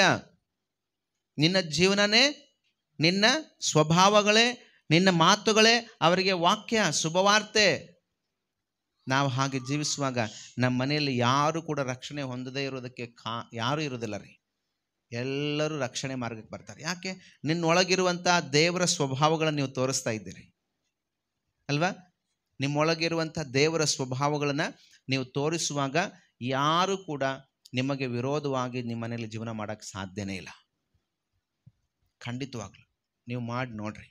ಬಿಟ್ಬಿಡೋಣ ದ್ವೇಷ, ನನಗಿಂತ ಅವರೇ ಮುಂದಾಗ್ಬಿಡ್ತಾರೇನೋ, ನನಗೆ ಹೆಂಗೆ ಆಗ್ತಾರೇನೋ, ಅವೆಲ್ಲ ನಿಮಗಿಂತಲೂ ಯಾರನ್ನೂ ದೇವ್ರ ಮುಂದೆ ಇಡೋಕ್ಕಾಗಲ್ಲ. ನೀವೇ ಎಲ್ರಿಗೂ ಸಾಕ್ಷಿಯಾಗಿ, ನೀವೇ ಎಲ್ರಿಗೂ ಆಶೀರ್ವಾದದ ನಿಧಿಯಾಗಿ, ನೀವೇ ಎಲ್ರಿಗೂ ಕೂಡ ಕ್ಷೇಮವಾಗಿ ದೇವ್ರ ನಿಮ್ಮನ್ನು ಇಟ್ಟಿದ್ದಾನೆ. ನಿಮ್ಮನ್ನು ತಲೆಯನ್ನಾಗಿ ದೇವ್ರು ಇಟ್ಟಿದ್ದಾನೆ, ಬಾಲವನ್ನಾಗಿ ಅಲ್ಲ. ಮತ್ತು ಇನ್ನೇನು ನಿಮಗಿಂತ ಅವ್ರು ಯಾರ ಮುಂದೆ ಬೆಳೆಯೋಕ್ಕೆ ಸಾಧ್ಯನೇ ಇಲ್ಲ. ಅದಕ್ಕೆ ನಾವು ಏನು ಮಾಡಬೇಕು ಗೊತ್ತಾ? ಆತ್ಮಿಕವಾದ ಲೋಕವನ್ನು ಯೋಚಿಸ್ಬೇಕು. ಆತ್ಮಿಕವಾದ ಲೋಕವನ್ನು ಯೋಚಿಸ್ಬೇಕು. ಆಗೇನಾಗುತ್ತೆ, ನಮ್ಮ ಜೀವನದಲ್ಲಿ ಬದಲಾವಣೆಗಳನ್ನು ನಾವು ನೋಡ್ತೀವಿ, ಬದಲಾವಣೆಗಳನ್ನು ನಾವು ಅನುಭವಿಸ್ತೀವಿ. ಇವತ್ತು ಪ್ರಿಯ ದೇವ್ರ ಮಕ್ಕಳೇ, ನಮ್ಮ ಸಭೆಗಳಲ್ಲಿ, ನಮ್ಮ ಕುಟುಂಬಗಳಲ್ಲಿ ಬದಲಾವಣೆಗಳಿಲ್ಲ ಅಂತೇಳಕ್ಕೆ ಕಾರಣ ಏನು ಗೊತ್ತಾ? ಯಾರೋ ಬಂದು ವಾಕ್ಯ ಹೇಳಬೇಕಾದ ಅವಶ್ಯಕತೆ ಇಲ್ಲ. ನಾನು ವಾಕ್ಯದಂತೆ ನಾವು ಪ್ರತಿದಿನ ಓದುವುದನ್ನು ನಾವು ನಡ್ಕೊಂಡ್ರೆ ಸಾಕು. ಪ್ರತಿದಿನ ನಾವು ಓದುವಂಥ ವಾಕ್ಯ ಏನು ಹೇಳ್ತದೆ ಅದರಂತೆ ನಡೆದ್ರೆ ಸಾಕು, ಎಲ್ಲ ಬದಲಾಗ್ತದೆ. ನಮಗೆ ಚರ್ಚಲ್ಲಿ ಕೂತ್ಕೊಳ್ಳೋಕೆ ಜಾಗ ಇರಂಗಿಲ್ಲ. ಯಾಕೆ ಹೇಳ್ರಿ? ಬದಲಾದವರೆಲ್ಲ ಎಲ್ಲಿಗೆ ಬರಬೇಕು? ಅವರು ಬೇರೆ ಎಲ್ಲಿಗಾರ ಹೋಗ್ತಾರಾ? ಇಲ್ಲ, ಎಲ್ಲಿಗೆ ಬರ್ತಾರೆ? ನಿನ್ನ ಜೊತೆಗೆ ನಿನ್ನ ಚರ್ಚಿಗೆ ಬರ್ತಾರೆ. ಇನ್ನೆಲ್ಲಿ ಹೋಗ್ತಾರೆ ಅವರು? ನನ್ನ ಬದಲಾವಣೆ ಎಲ್ಲಿದೆಪ್ಪ? ನಮ್ಮ ಅಣ್ಣನ ಹತ್ರ ನನ್ನ ಬದಲಾವಣೆ ಸಿಕ್ಕಿದೆ, ನಮ್ಮ ತಮ್ಮನಿಂದ ನನಗೆ ಬದಲಾವಣೆ ಸಿಕ್ಕಿದೆ, ನನ್ನ ಅತ್ತಿಗೆಯಿಂದ ನನಗೆ ಬದಲಾವಣೆ ಸಿಕ್ಕಿದೆ, ನಮ್ಮ ಅಣ್ಣನಿಂದ ಬದಲಾವಣೆ. ಎಲ್ಲಿ ಬರ್ತಾರೆ ಅವರು? ನಿನ್ನ ಜೊತೆಗೆ ಬರ್ತಾರೆ. ಆಗಿಲ್ಲಿ ಸ್ಥಳ ಇರ್ತದ? ಮತ್ತು ಇದೆಲ್ಲ ಮಾರ್ಪಡಬೇಕಾದ ಕಾರಣ, ಪರಿಸ್ಥಿತಿ ಎಲ್ಲಿದೆ? ನಿಮ್ಮ ಒಳಗಿದೆ. ಹಲ್ಲೆಲೂಯಾ. ನಾನು ಎಲ್ಲೋ ಗದಗಿಂದ ಬಂದು ಇಷ್ಟೆಲ್ಲ ಮಾಡಬೇಕಾಗಿದ್ದ ಅವಶ್ಯಕತೆ ಏನಿಲ್ಲ. ನೀವು ಬದಲಾಗಿ ನಿಮ್ಮನ್ನು ನೀವೇ ದೇವರಿಗೆ ಏನು ಮಾಡಬೇಕು? ತೆರೆದ ಸತ್ಯವೇದದಂತೆ ತೋರಿಸುವಾಗ ಇಲ್ಲಿ ಒಬ್ಬ ಯೇಸುಸ್ವಾಮಿ ಅಂತವ್ರು ಎದ್ದೇಳ್ತಾರೆ. ಹಲ್ಲೆಲೂಯಾ. ನಾವು ಒಬ್ಬೊಬ್ಬರಲ್ಲೂ ನಮ್ಮಲ್ಲಿ ಯೇಸುಸ್ವಾಮಿ ಇದ್ದಾರಲ್ವಾ? ಇದ್ದಾರಾ ಇಲ್ವಾ? ಆದಿಕಾಂಡ ಪುಸ್ತಕದಲ್ಲಿ ಮೊದಲನೇ ಅಧ್ಯಾಯದಲ್ಲಿ ನಾವು ನೋಡುವಾಗ ಅಲ್ಲಿ ಪಾಪ ಪ್ರವೇಶ ಆಗ್ತದೆ. ಆದಾಮನ ಹವ್ವಳ ಹತ್ರ ಬಂದ್ಬಿಟ್ಟು ಸರ್ಪ ಹೇಳ್ತದೆ ಏನಂತ? ಬಹಳ ನಯವಾಗಿ ಏನಂತ ಹೇಳ್ತದೆ ಹೇಳ್ರಿ ಅಲ್ಲಿ? ಏನವ್ವ, ದೇವ್ರು ನಿನಗೆ ಯಾವುದನ್ನ ತಿನ್ಬೇಡ ಅಂತ ಹೇಳಿದ್ದಾನೆ, ಯಾವುದು ತಿನ್ನಕ್ಕೆ ಹೇಳಿದ್ದಾನೆ. ಆಮೇಲೆ ಈ ಮಧ್ಯದಲ್ಲಿರೋ ಮರ ಹಣ್ಣು ತಿನ್ಬೇಡ ಅಂತ ಹೇಳಿದ್ದಾನೆ. ಆಕೆ ಹೇಳ್ತಾಳೆ. ಆಮೇಲೆ ಏನು ಹೇಳ್ತದೆ ಗೊತ್ತಾ? ಈ ಹಣ್ಣು ತಿಂದ್ರೇನೆ ನೀನೇನಾಗ್ತೀಯ? ದೇವರಂತ ಆಗ್ತೀಯ. ನೋಡ್ರಿ ಎಷ್ಟು ನಯವಾಗಿ ಹೇಳ್ತಾನ ಅವನು. ಹಣ್ಣು ತಿಂದಾಗ ದೇವರಂತ ಆಗ್ತೀಯ ಅಂತ ಹೇಳ್ತಾನ ಅವನು. ಬುದ್ಧಿ ಇಲ್ಲ. ಅವ್ರು ಹೆಂಗಿದ್ರು? ದೇವರಂತೆಯೇ ಇದ್ರು. ಅದನ್ನ ನೀವು ವಿಚಾರ ಮಾಡಿರ? ಅವ್ರು ಹೆಂಗಿದ್ರಾಗ? ಅವ್ರು ದೇವರಂತೆಯೇ ಇದ್ರು. ವಾಕ್ಯ ಹೇಳ್ತದೆ ಅವ್ರು ಬೆತ್ತಲೆಯಾಗಿದ್ದರೂ ಕೂಡ ಅವ್ರಿಗೇನಾಗಿಲ್ಲ. ನಾವು ಬೆತ್ತಲೆ ಆಗಿದ್ದೀವಿ ಅಂತ ಗೊತ್ತಿಲ್ಲ. ದೇವರು ಏನು ಮಾಡ್ತಿದ್ರು? ಸಂಜೆಯಲ್ಲಿ ಅವ್ರ ಜೊತೆಯಲ್ಲೇ ತೋಟದಲ್ಲಿ ತಿರುಗಾಡ್ತಿದ್ರಂತೆ. ಅವರಿಗೆ ನಾವು ಬೆತ್ತಲೆ ಆಗಿದ್ದೀವಿ ಅಂತಲೂ ಕೂಡ ಗೊತ್ತಿಲ್ಲ. ಅಂದರೆ ಏನರ್ಥ? ದೇವರೊಂದಿಗೆ ಸಮಾನತೆಯಲ್ಲಿದ್ದಾರೆ ಅವರು. ದೇವರಿಗೂ ಅವ್ರಿಗೂ ಮಧ್ಯದಲ್ಲಿ ಏನು ಗೋಡೆನೇ ಇಲ್ಲ. ದೇವರಿಗೂ ಅವ್ರಿಗೂ ಬೇರ್ಪಟ್ಟಂಥದ್ದು ಯಾವ ಪರಿಸ್ಥಿತಿನೂ ಇಲ್ಲ. ದೇವರು ಹೇಗಿದ್ದಾನೋ ಹಾಗೆ ಇವರು ಇದ್ದಾರೆ. ದೇವರ ಜೊತೆಯಲ್ಲಿ ಇವರು ಸಂಚಾರ ಮಾಡ್ತಾ ಇದ್ದಾರೆ. ದೇವ್ರ ಜೊತೆಯಲ್ಲೇ ಆಹಾರ, ದೇವ್ರ ಜೊತೆಯಲ್ಲೇ ಇವರು ಒಡನಾಟ, ದೇವ್ರ ಜೊತೆಯಲ್ಲೇ ಇವರು ಬಳಕೆ ಎಲ್ಲ. ಯಾವಾಗ ಸೈತಾನ ಬಂದು ನೀ ಹಣ್ಣು ತಿನ್ನು ಆಗ ದೇವ್ರಂತ ಆಗ್ತಿ ಅಂತ ಹೇಳ್ತಾ ನೋಡ್ರಿ, ಅದು ತಿಂದಾಗ ಏನಾಯ್ತು? ದೇವ್ರಂಗಾದ್ರೆ ಅವರು ಏನಾದ್ರು? ಅವರು ದೇವರಿಂದ ಬಿಟ್ಟು ಹೋದರು. ಸತ್ಯ ಎಷ್ಟು ಇದೈತೆ ನೋಡ್ರಿ, ಅಲ್ಲಿ ಸ್ವೀಟ್ ಆಗಿದೆ. ಅವನೆಷ್ಟು ತಿರುಚಿ ಹೇಳ್ತಾನೆ ಅದನ್ನು. ಸೈತಾನ. ಅವ್ರು ಆಲ್ರೆಡಿ ದೇವರಂತನೇ ಇದ್ರು, ದೇವರಾಗಿದ್ರು, ಅವರು ದೇವರಂತೆ ಇದ್ರು. ಅವರು ಯಾವಾಗ ಇವರು ಆತನ ಮಾತಿಗೆ ವಿಧೇಯರಾಗಿ ಹಣ್ಣು ತಿಂದ್ರು, ಆಗೇನಾಯ್ತಂತೆ, ಇವರು ಪಾಪದ ಕಣ್ಣು ತೆರೀತು. ಅಲ್ಲಿವರೆಗೂ ಹೆಂಗಿದ್ರು ಅವರು? ಆತ್ಮೀಕವಾಗಿದ್ರು ಅವರು. ಅಲ್ಲಿವರೆಗೂ ಅವರಿಗೆ ಮರಣ ಆಳ್ವಿಕೆ ಆಗಿ ಇರಲಿಲ್ಲ. ಅವರಿಗೆ ಮರಣದ ಬಗ್ಗೆ ಅರಿವು ಇರಲಿಲ್ಲ. ಅಲ್ಲಿವರೆಗೂ ಅವರಿಗೆ ಪಾಪದ ಬಗ್ಗೆ ಅರಿವು ಇರಲಿಲ್ಲ. ನಿತ್ಯತ್ವದ ಜೀವಿತ ಅವ್ರದ್ದು. ನಿತ್ಯತ್ವದಲ್ಲಿದ್ದರು ಅವರು. ಇನ್ನು ಕೆಲವರೆಲ್ಲ ಪ್ರಶ್ನೆ ಮಾಡ್ತಾರೆ, ವಂಕ ಪ್ರಶ್ನೆ, ವಕ್ರವಾಗಿ ಪ್ರಶ್ನೆ ಮಾಡ್ತಾರೆ. ವಕ್ರ ಪ್ರಶ್ನೆ ಅಂದ್ರೆ ಗೊತ್ತಲ್ಲ? ವಕ್ರ ಅದೆಂಗಾಗತ್ತ? ಅವರಿಬ್ರು ಪಾಪ ಮಾಡಿಲ್ಲ ಅಂದ್ರೆ ನಾವೆಲ್ಲಿ ಹುಟ್ಟುತ್ತಿದ್ವಿ, ನಾವೆಂಗೆ ಭೂಮಿಗೆ ಬರ್ತಿದ್ವಿ? ವಕ್ರ ಮಾತಾಡ್ತಾರೆ. ವಾಕ್ಯ ಹೇಳ್ತದೆ, ವಕ್ರನಿಗೆ ದೇವರು ಕೂಡ ವಕ್ರನಾಗೆ ಉತ್ತರ ಕೊಡ್ತಾನಂತೆ, ಶುದ್ಧನಿಗೆ ಪರಿಶುದ್ಧನಂತೆ. ಹಲ್ಲೆಲೂಯ. ಅವರಿಬ್ರು ಪಾಪ ಮಾಡಿಲ್ಲ ಅಂದ್ರೆ ಮಕ್ಕಳೆಲ್ಲಿಂದ ಹುಟ್ಟುತ್ತಿದ್ರು ರೀ, ನಾವೆಲ್ಲಿಂದ ಬರ್ತಿದ್ವಿ ರೀ? ಹಿಂಗೂ ಪ್ರಶ್ನೆ ಮಾಡ್ತಾರೆ. ಅರಿವು ಐತಾ ಏನಾದ್ರ? ಅಲ್ಲಿ ದೇವ್ರೇನು ಮಾಡಿದಾನೆ? ಪೊಕ್ಕೆಲ್ಲ ತೆಗೆದು ಆಕೆಯನ್ನು ಸೃಷ್ಟಿ ಮಾಡಿದಾನಂದ್ರೆ ಇನ್ನು ಮಕ್ಕಳಾಗದೇ ಇರ್ತತ್ತ? ಗಂಡು ಹೆಣ್ಣನ್ನು ದೇವರು ಸೃಷ್ಟಿ ಮಾಡಿದ ಮೇಲೆ ಮಕ್ಕಳಾಗದೇ ಇರ್ತಿತ್ತ? ದೇವರ ಪ್ರಣಾಳಿಕೆ ಹೇಗಿತ್ತೇನೋ. ಏನಾಯ್ತು ಗೊತ್ತಾ? ದೇವಪುತ್ರರು ಮನುಷ್ಯ ಪುತ್ರಿಯರನ್ನ ಏನು ಮಾಡಿದ್ರಂತೆ? ಮದುವೆ ಮಾಡ್ಕೊಂಡಾಗ ಏನಾದ್ರು ಗೊತ್ತಾ? ಅವರು ಎಂಥವ್ರು ಹುಟ್ಟಿದ್ರು ಗೊತ್ತರಿ? ಮಹಾಶರೀರಗಳು. ಭೂಮಿ ಮೇಲೆ ರಾಕ್ಷಸ ವಂಶ ಅಂತ ಹೇಳ್ತೀವಲ್ಲ, ಅವರೇ ಹುಟ್ಟಿದ್ದು, ರಾಕ್ಷಸರೇ, ಮಹಾಶರೀರಗಳಂತೆ ಅವರು. ಅವರು ನೋಡಿ ಇವರು ಭಯಪಟ್ಟರು. ಯಾರು?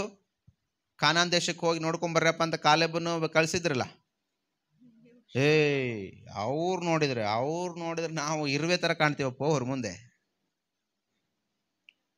ಅಲ್ಲ. ಅವ್ರ ಮುಂದೆ ನಾವು ಹೆಂಗಿದ್ದೀವಿ?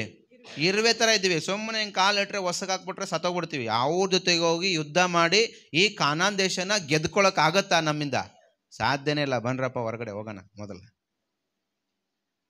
ನೋಡ್ರಿ, ಇದೆ ಹೆಂಗಾಯ್ತು ಅವಾಗ? ದೇವರಿಗೆ ವಿರುದ್ಧವಾಗಿ ನಾವು ಮಾಡುವಾಗ ಏನಾಯ್ತು? ಭೂಮಿ ಮೇಲೆ ಎಲ್ಲ ಪ್ರವೇಶ ಆಯ್ತು. ಅಲ್ಲಿವರೆಗೂ ಅವ್ರು ಏನಾಗಿದ್ರಂತೆ? ಆದಾಮ ಹವ್ವಳ ದೇವರಂತೆಯೇ ಇದ್ರು. ಆಗ ಹುಟ್ಟೋ ಮಕ್ಕಳು ಹೆಂಗಿರ್ತಿದ್ವೇನೋ. ಅಲ್ಲಿ ನೀವು ಆ ಚರಿತ್ರೆ ವಂಶಾವಳಿ ತಗೊಂಡು ಬನ್ರಿ.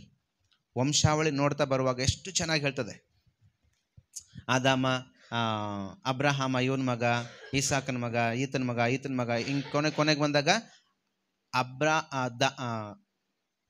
ಆದಾಮ ದೇವರ ಮಗ ಅಂತ ಹೇಳ್ತದೆ. ಆದಾಮ ದೇವರ ಮಗ, ನೀವು ಸೈತಾನನ ಮಕ್ಕಳು ಅಂತ ಹೇಳ್ತದೆ. ನೀವು ಸೈತಾನನ ಮಕ್ಕಳು. ಆದಾಮನಾದ್ರೂ ದೇವರ ಮಗ. ನೋಡ್ರಿ, ಅವನಿಗೆ ದೇವರ ತಂದೆ. ಸುಳ್ಳಳವ್ರಿಗೆಲ್ಲ ಸೈತಾನ ತಂದೆ.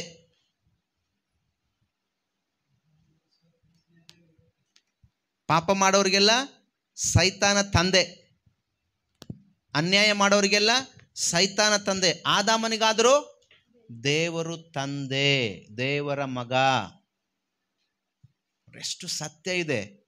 ನಾವೇನು ಮಾಡ್ತಾ ಇದ್ದೀವಿ? ಅದನ್ನೆಲ್ಲ ತಿರುಗಿಸ್ಬಿಡ್ತಾ ಇದ್ದೀವಿ. ಹಾಗೆ ತಿರುಗಿಸಿ ಓದ್ಕೊಂಡು ಹೋಗೋದು ಅಷ್ಟೆ. ಅರ್ಥ ಮಾಡ್ಕೊಳ್ತಾ ಇಲ್ಲ, ಸತ್ಯನ ತಿಳ್ಕೊಳ್ತಾ ಇಲ್ಲ. ದೇವ್ರ ವಾಕ್ಯ, ಪ್ರಿಯ ದೇವ್ರ ಮಕ್ಕಳೇ, ಭಾಳ ಟೈಮ್ ಹೋಗ್ತದೆ ಹಂಗೆ ಹೇಳ್ತಾ ಹೋದರೆ. ನೋಡಿ, ಅದಕ್ಕೆ ಆದಾಮ ಹವ್ವಳು ಅವರಿಬ್ಬರು ದೇವ್ರ ಜೊತೆಯಲ್ಲಿದ್ದಾಗ ದೇವರಂತನೇ ಇದ್ದರು. ಯಾವಾಗ ಸೈತಾನಿಗೆ ಅವಕಾಶ ಕೊಟ್ಟರೋ, ಕಿವಿಗೊಟ್ಟರೋ, ಆಗ ಅವರು ದೇವರಿಂದ ಬೇರ್ಪಟ್ಟರು. ಸೊ ನಾವು ಹಾಗೆ ಅವತ್ತಿನಿಂದ ಆದಿಯಲ್ಲಿ ಆ ಒಂದು ತಪ್ಪು ಮಾಡಿದ್ರಿಂದ ಎಷ್ಟು ಪಾಪ ಪಾಪ ಪಾಪ, ಆಳ್ವಿಕೆ, ಭೂಮಿಯೆಲ್ಲ ಶಾಪಕ್ಕೊಳಗಾಗಿ ತಿರುಗಿ ಮಗನಾದ ಯೇಸುಸ್ವಾಮಿ ಲೋಕಕ್ಕೆ ಬರಬೇಕಾಯ್ತು. ಎಷ್ಟು ನೋಡಿ ಕಾರ್ಯಗಳು ನಡೀತು ಭೂಮಿ ಮೇಲೆ ಅಲ್ವಾ? ಮಗನಾದ ಯೇಸುಸ್ವಾಮಿ ಭೂಲೋಕಕ್ಕೆ ಬಂದು ಪ್ರಾಣ ಕೊಟ್ಟು ಏನು ಮಾಡಿದ್ದಾನೆ? ಇನ್ಮೇಲೆ ನೀವು ಪಾಪ ಮಾಡಬೇಡ್ರಿ. ಒಬ್ಬ ಸ್ತ್ರೀ ಬರ್ತಾರೆ, ಒಬ್ಬ ಸ್ತ್ರೀನ ಕರ್ಕೊಂಬರ್ತಾರೆ. ಯೇಸುಸ್ವಾಮಿ ಪಟ್ಟಣದಲ್ಲಿರುವಾಗ ಶಾಸ್ತ್ರಿಗಳು, ಸ್ವಾಮಿ ಈಕೆ ವ್ಯಭಿಚಾರ ಮಾಡುವಾಗಲೇ ಸಿಕ್ಕಿಬಿದ್ಲು. ಈಕೆಗೆ ಧರ್ಮಶಾಸ್ತ್ರದಲ್ಲಿ ಹೇಳ್ತದೆ, ಇಂಥವ್ರಿಗೆ ಏನು ಮಾಡಂತ? ಕಲ್ಲಲ್ಲಿ ಹೊಡೆದು ಸಾಯಿಸ ಅಂತ ಹೇಳ್ತದೆ. ಹಂಗಂದ್ರೆ ನಿನ್ನ ಅಭಿಪ್ರಾಯ ಏನಪ್ಪ? ಆಕೆನ ಕಲ್ಲು ಹೊಡೆದು ಸಾಯಿಸ್ಬೇಕಂತ ಅಭಿಪ್ರಾಯ ಎಲ್ಲ, ಅಲ್ಲಿ ಈತನ ತಪ್ಪಲ್ಲಿ ಸಿಕ್ಕಿಸ್ಬೇಕಂತ ಅಭಿಪ್ರಾಯ. ಯೇಸು ಸ್ವಾಮಿನ ತಪ್ಪಲ್ಲಿ ಸಿಕ್ಕಿಸಾಕಬೇಕು ಅಂತ ಅವ್ರ ಅಭಿಪ್ರಾಯ. ಆತನಿಗೆ ಹಂಗೆ ಯೋಚನೆ ಮಾಡಿದ್ರೆ ಆಕೆ ಸಿಕ್ಲಾ? ಆಕೆ ಒಬ್ಬಾಕೆ ಸಿಕ್ಲಾ? ಮತ್ತು ಆಕೆ ಜೊತೆಗೆ ವ್ಯಭಿಚಾರ ಮಾಡೋ ನಿಲ್ಲೋದ? ನೀವು ಹೋಗ್ಬಿಡಪ್ಪ ಈಗಿನೊಬ್ಬನ ಹಿಡ್ಕೊಂಡು ಹೋಗ್ತೀವಿ ಅಂತ ಹೇಳಿದ್ರಿ. ಮತ್ತು ಹಂಗೆ ತಾನೇ ಮಾಡಿದ್ದೇವರು. ಹಂಗೆ ನೀನು ಹೋಗ್ಬಿಡು, ನಾ ಈಕಿನ ಅಷ್ಟೇ ಹಿಡ್ಕೊಂಡು ಹೋಗ್ತೀವಿ. ಈಕಿದೇನ ನಿಂದೇನಿಲ್ಲ ಅಲ್ಲಿ. ಆತನ ಮೊದಲು ನೋಡ್ಕೊಳ್ಳೋಣ. ಯಾರನ್ನ? ಯೇಸು ಸ್ವಾಮಿನ. ನೋಡ್ರಿ, ಇಷ್ಟು ಕುತಂತ್ರಿಗಳು.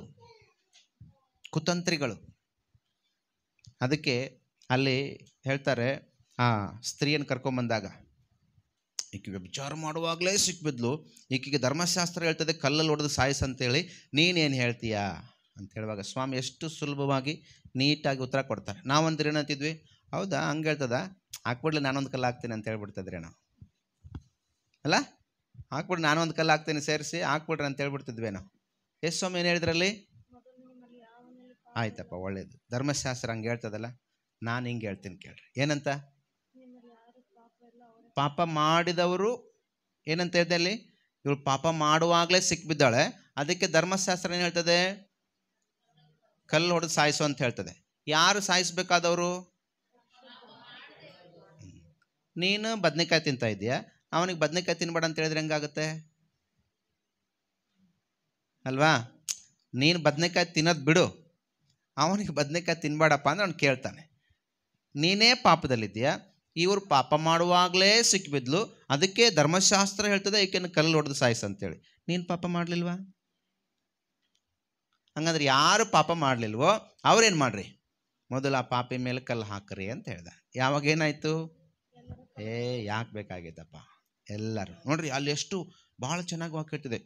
ಚಿಕ್ಕವರಂತೆ, ಚಿಕ್ಕವರಿಂದ ದೊಡ್ಡವರು, ಹಿರಿಯರು, ಯುವಕರು, ಚಿಕ್ಕವರು ಕೂಡ ಬಂದಿದ್ರಂತೆ ಕಲ್ಲು ಹಾಕಕ್ಕೆ.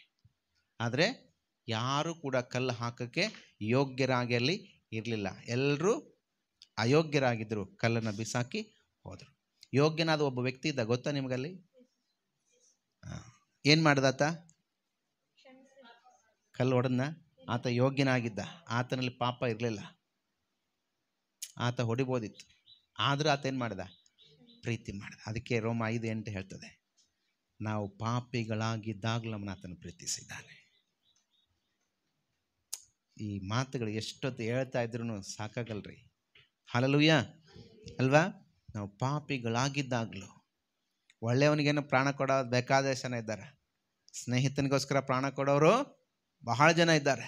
ಆದರೆ ಪಾಪಿಗಾಗಿ ಪ್ರಾಣ ಕೊಡೋರು ಯಾರಿದ್ದಾರೆ? ಸ್ನೇಹಿತನಿಗೋಸ್ಕರ ಪ್ರಾಣ ಕೊಡೋಕ್ಕೆ ಸ್ನೇಹಿತ ಕೊಟ್ಟಿರ್ತಾನೆ, ಇವನಿಗೇನೋ ಹೆಲ್ಪ್ ಮಾಡಿರ್ತಾನೋ, ಮನೆಗೇನೋ ಮಾಡಿರ್ತಾನೋ, ಇವನ ಮಕ್ಕಳಿಗೇನೋ ಮಾಡಿರ್ತಾನೋ, ನಾನು ಪ್ರಾಣ ಕೊಡ್ಬೋದು ಅನ್ಬೋದು ಅಲ್ವಾ? ಕೊಡ್ಲಿಕ್ಕಿದ್ದಾರೆ ಪ್ರಾಣ ಕೊಡೋರು ಇದ್ದಾರೆ ಸ್ನೇಹಿತರಿಗೆ. ಆದರೆ ಪಾಪಿಗಳಿಗೋಸ್ಕರವಾಗಿ, ಅನ್ಯಾಯ ಮಾಡಿದವ್ರಿಗೋಸ್ಕರವಾಗಿ, ಕಲ್ಲಲ್ಲಿ ಹೊಡೆದವ್ರಿಗೋಸ್ಕರವಾಗಿ, ಕ್ಯಾಕರಿಸಿ ಥೂ ಅಂತೇಳಿ ಮುಖಕ್ಕೆ ಒಗ್ದವ್ರಿಗೋಸ್ಕರವಾಗಿ ಯಾರು ಪ್ರಾಣ ಕೊಡ್ತಾರೆ? ಯಾರಾದರೂ ಇದ್ದಾರಂದ್ರೆ ಯೇಸು ಸ್ವಾಮಿ ಒಬ್ಬರೇ. ಹಲ್ಲೆಲೂಯಾ. ನಾವು ಮುಖಕ್ಕೆ ಉಗುಳಿದ್ವಿ ರೀ. ಯೇಸು ಸ್ವಾಮಿ ನಂಬೋದಕ್ಕಿಂತ ಮುಂಚೆ ಊರಲ್ಲಿ ಸುವಾರ್ತೆಯನ್ನು ತೆಗೆದುಕೊಂಡು ಬಂದವರಿಗೆ, ಸೇವಕರುಗಳಿಗೆ ಏನು ಮಾಡಿದ್ದೀವಿ? ನಾವು ಮುಖಕ್ಕೆ ಉಗಿದಿದ್ದೀವಿ, ಬೈದಿದ್ದೀವಿ. ತಗೊಂಡೋಗಿಲ್ಲ, ಊರು ಬಿಟ್ಟು ಹೋಗಿ ನೀನು, ಈ ಸುವಾರ್ತೆ ತಗೊಂಡು ಹೋಗಿ ನೀನು, ಅಲ್ಲ ಈ ಪುಸ್ತಕ ತಗೊಂಡೋಗಿ ನೀನು. ಯಾವ ತಗೊಂಬರಕ್ಕೆ ಹೇಳಿದ್ ನನಗಿಲ್ಲ? ಯಾರು ಹೇಳಿದ್ರೆ ನಿಮಗಿಲ್ಲ ನಮ್ಮ ಊರಿಗೆ ಬರೋಕ? ಯಾರು ಹೇಳಿದ್ರೆ ನಮ್ಮ ಮನೆಗೆ ಬರೋಕ? ಉಗಿದಿದ್ದೀವಿ, ಬೈದಿದ್ದೀವಿ, ಅನ್ಯಾಯ ಮಾಡಿದ್ದೀವಿ. ಆದರೂ ಏನು ಮಾಡಿದ್ದಾರೆ? ದೇವರು ನಮ್ಮನ್ನ ಪ್ರೀತಿ ಮಾಡಿದ್ದಾನೆ. ಅದೇ ರೀ ಆ ಪ್ರೀತಿ. ಹಲ್ಲೆಲೂಯಾ. ಅದಕ್ಕೆ ಇವತ್ತು ನಾವು ದೇವ್ರ ಜನರಾದ ನಾವು, ದೇವ್ರ ಮಕ್ಕಳಾದ ನಾವು, ದೇವರಿಂದ ಕರೆಯಲ್ಪಟ್ಟ ನಾವು ಯೋಗ್ಯರಾಗಿ ನಡೆದುಕೊಳ್ಳೋಣ. ಹಲ್ಲೆಲೂಯಾ. ನಾವು ಯೋಗ್ಯರಾಗಿ ನಡ್ಕೊಂಡ್ರೆ ನಿಜವಾಗ್ಲೂ ಒಂದೊಂದು ಸಂದೇಶ ನಾವು ಕೇಳಿಸ್ಕೊಳ್ಳುವ, ಒಂದೊಂದು ಸಂದೇಶ ನಮ್ಮ ಜೀವನದಲ್ಲಿ ಅಳವಡಿಸಿಕೊಂಡ್ರೆ ನಿಜ ನಾವು ಹಿಂಗಿರಲ್ರಿ ಸಿದ್ದರೆ. ನಾವು ಹಿಂಗಿರಂಗೇ ಇಲ್ಲ. ನಾವು ಇವತ್ತೇನಾಗಿದ್ದೀವಿ ಅಂದರೆ, ಭಾನುವಾರ ಹೋಗಬೇಕು ಚರ್ಚಿಗೆ, ಏನು ಹೇಳ್ತಾರೋ ಅದನ್ನು ಕೇಳಿಸ್ಕೊಳ್ಬೇಕು, ಮನೆಗೆ ಬರಬೇಕು, ನಮ್ಮ ಲೈಫ್ ಮತ್ತೆ ಸಾಕ್ತಾನೆ ಇರುತ್ತೆ. ಹಾಗಿದ್ದೀವಿ ನಾವು. ನೀವು ಹಾಗೆ ತೊಗೊಂಡಿದ್ದೀರಿ ಅನ್ಸುತ್ತೆ ನನಗೆ. ಅದಕ್ಕೆ ನಮ್ಮ ಬದಲಾಗ್ತಾ ಇಲ್ಲ. ನಾವಿನ್ನು ಕೇಳಿಸ್ಕೊಳ್ಳೋದನ್ನು ನೀವೇನು ಮಾಡಬೇಕು, ಅದರಂತೆ ನಡೆಯೋಕ್ಕೆ ಪ್ರಯತ್ನ ಮಾಡಿರಿ. 50-50 ಆದರೂ ಮಾಡಿರಿ. ಫುಲ್ ಅಂತೂ ಆಗಲ್ಲ, ಹೋಗಲಿ 50-50 ಪ್ರಯತ್ನ ಮಾಡೋಣ. ನೆಕ್ಸ್ಟ್ ದೇವರು 100% ತರ್ತಾರೆ. ಯಾಕ್ರಿ ಬದಲಾಗಲ್ಲನ್ರಿ? ಆಗುತ್ತೆ ರೀ, ಬದಲಾಗುತ್ತೆ. ದೇವರು ನಮ್ಮೊಂದಿಗಿದ್ದಾರೆ, ಬದಲಾಗುತ್ತೆ. ನಾವು ಮನಸ್ಸು ಮಾಡಬೇಕಷ್ಟೇ. ನಂಬುವನಿಂದ ಎಲ್ಲವೂ ಸಾಧ್ಯ ಅಂತೆ, ಹೌದಲ್ವ? ನಂಬುವನಿಂದ ಎಲ್ಲವೂ ಸಾಧ್ಯ. ನಂಬಿಕೆ ಇಲ್ಲದೇನೆ ದೇವ್ರನ್ನ ಮೆಚ್ಚಿಸಲಿಕ್ಕೆ ಅಸಾಧ್ಯ. ನಂಬಿಕೆ ಇದ್ರೇ ದೇವ್ರನ್ನ ಮೆಚ್ಚಿಸಲಿಕ್ಕೆ ಸಾಧ್ಯ. ನಂಬುವನಿಂದ ಎಲ್ಲವೂ ಕೂಡ ಸಾಧ್ಯ. ಹಾಗಾದರೆ ಪ್ರಿಯ ದೇವ ಜನವೇ, ಇವತ್ತು ನಾವು ಕೇಳಿಸ್ಕೊಂಡಂಥ ವಾಕ್ಯಕ್ಕೆ ಅನುಗುಣವಾಗಿ, ಕೇಳಿಸ್ಕೊಂಡ ಸಂದೇಶಕ್ಕೆ ನಮ್ಮ ಜೀವಿತವನ್ನು ಒಪ್ಪಿಸಿಕೊಟ್ಟು, ಅದಕ್ಕೆ ನಾವು ಇದನ್ನು ಲೈವ್ ಕೂಡ ಮಾಡ್ತೀವಿ, ಇದನ್ನು ವಿಡಿಯೋ ಮಾಡ್ತೀವಿ. ನಾವು ಮತ್ತೆ ಮಕ್ಕಳು ಇದನ್ನು ಕಟ್ ಮಾಡಿ ನಿಮಗೆ ಮತ್ತೇನು ಮಾಡ್ತಾರೆ ಅಂದರೆ, ಇದನ್ನು ಕೇಳಿಸ್ಕೊಳ್ದೇ ಇರೋರು ಕೂಡ ಕೇಳಿಸ್ಕೊಳ್ಳಿ ಅಂತ ಮತ್ತೆ ನಾವು ಅದನ್ನು ಮೆಸೇಜ್ ಕೂಡ ಹಾಕ್ತೀವಿ. ಎಷ್ಟು ಜನ ಕೇಳಿಸ್ಕೊತಿರೋ ಗೊತ್ತಿಲ್ಲ. ಇದನ್ನು ನೋಡೋದ್ರಿಂದ ನನಗೇನು ದುಡ್ಡು ಬರೋಂಗಿಲ್ಲ. ನಿಮ್ಮ ಪಾಸ್ಟ್ ಏನೋ ಮತ್ತು ಇನ್ನೊಂದು ಇರೋ ಕಾರ್ ಮಾರಿ ಇನ್ನೊಂದು ಕಾರ್ ತೊಗೋತಾರೆ ಅಂತೇಳ್ಬಿಟ್ಟು ತೊಳ್ಕೊಬೇಡ್ರಿ. ಇದರಿಂದ ನೋಡೋದ್ರಿಂದ ಆಗಲಿ, ಇದ್ರ ಮಾಡೋದ್ರಿಂದ ಯಾವುದರಿಂದ ನಮಗೇನು ದುಡ್ಡು ಬರುತ್ತೆ ಅಂತೆಲ್ಲ, ನಾವೇನೋ ದೊಡ್ಡದಾಗಿ ಬೆಳಿತೀವಂತಲ್ಲ. ಬೆಳಿಬೇಕು ನೀವೇ ಕಾರಣ, ನಾವು ಬೀಳಬೇಕು ನೀವೇ ಕಾರಣ. ಹಲ್ಲೆಲೂಯಾ. ಅರ್ಥ ಆಯ್ತಾ ನಿಮ್ಗೆ ಹೇಳ್ದು ನಾನು? ನೀವೇ ಎಲ್ಲನೂ ಬೆಳೆಸಬೇಕೀಗ. ನೀವೇ ಎಲ್ಲನೂ ಬೆಳೆಸೋದಕ್ಕೆ ಸಭೆ ಬೆಳವಣಿಗೆ ಆಗಬೇಕು, ಪಾಸ್ಟ್ರ್ ಬೆಳವಣಿಗೆ ಆಗಬೇಕು, ಪಾಸ್ಟ್ರ್ ಮನೇಲಿ ಏನಾದ್ರು ಚೇಂಜ್ ಆಗಬೇಕು, ಯಾವುದಾದ್ರು ಬರಬೇಕಂದ್ರೆ ಸಭೆನೇ ಎಲ್ಲ ಕಾರಣ. ಆದರೆ ಇನ್ನು ನಮ್ಮ ಸಭೆ ಇನ್ನೂ ಏನಿಲ್ಲ, ಇರಲಿ, ನಾವೆಲ್ಲನೂ ಸಹಿಸ್ಕೊಂಡು ಹೋಗ್ತೀವಿ. ಹಲ್ಲೆಲೂಯಾ. ನನಗೇನು ಅದರಲ್ಲಿ ಆಸೆ ಇಲ್ಲ. ನೀವು ಚೆನ್ನಾಗಿ ಆಗ್ರಿ. ನೀವು ವಾಕ್ಯ ಕೇಳಿಸ್ಕೊಂಡು ಅದರಂತೆ ನಡೆಯೋದು ಕಲೀರಿ. ನನಗೆ ಅದೇ ಸಾಕು. ವಾಕ್ಯನ ಕೇಳಿಸ್ಕೊಂಡು ಅದರಂತೆ ನೀವು ಪ್ರಯತ್ನ ಮಾಡಿರಿ, ಎಲ್ಲ ಬದಲಾಗುತ್ತೆ. ನೀವು ಹೀಗಿರಲ್ಲ, ನಾನು ಹೀಗಿರಲ್ಲ, ನಮ್ಮ ಸಭೆ ಹೀಗಿರಲ್ಲ, ಎಲ್ಲ ಬದಲಾಗತ್ತೆ. ನಾವು ಕೇಳಿಸ್ಕೊಳ್ತೀವಿ, ಬಿಟ್ಟು ಬಿಡ್ತೀವಿ. ಇವತ್ತು ನೋಡ್ರಿ, ಇವತ್ತು ಈ ಭಾಗದಲ್ಲಿರೋರು ಯಾರಿಗೇನೇ ಇರೋದ್ರಿಲ್ಲ, ಎಲ್ಲ ರಜೆ ಹಾಕ್ಬಿಟ್ಟಿದ್ದಾರೆ. ನನಗೆ ಯಾರು ಲವ್ ಲೆಟ್ರ್ ಕೊಡಲಿಲ್ಲ, ಲೀವ್ ಲೆಟ್ರ್ ಕೊಡಲಿಲ್ಲ. ಈ ಸಂಡೇ ಬರ್ತೀವಿ ಅಂತನೂ ಇಲ್ಲ, ಬರಲ್ಲ ಅಂತನೂ ಇಲ್ಲ. ಹಿಂಗೆ ಮಾಡಿದ್ರೆ ಹೆಂಗೆ ಬೆಳ್ತೀರಿ ನೀವು? ಹೆಂಗೆ ಬೆಳಿತೀರಿ? ಹೆಂಗೆ ಬೆಳವಣಿಗೆ ಆಗ್ತೀರಿ? ಹೆಂಗೆ ನಿಮ್ಮ ಲೈಫ್ ಬದಲಾಗುತ್ತೆ? ಹೆಂಗೆ ನಮ್ಮ ಸಭೆ ಬೆಳವಣಿಗೆ ಆಗುತ್ತೆ? ಹಲ್ಲೆಲೂಯಾ. ಆದ್ದರಿಂದ ದಯವಿಟ್ಟು ಭಾನುವಾರ ಪ್ರಾರ್ಥನೆ ದಿನಗಳು ನೆನಪು ಮಾಡ್ಕೊಳ್ರಿ. ಇನ್ನೂ ನಿಮ್ಮನ್ನು ತಾಳ್ಮೆಯಿಂದ ಬೇಕಾದ್ರೆ ಕೈ ಜೋಡಿಸಿ ಬೇಡ್ಕೊತೀನಿ. ಬದಲಾಗ್ರಿ, ಬದಲಾಗೋಣ. ದೇವರಲ್ಲಿ ನಾವು ಒಂದಾಗೋಣ. ಹಲ್ಲೆಲೂಯಾ. ನಮ್ಮ ಕಣ್ಣುಗಳು ಮುಚ್ಚೋಣ.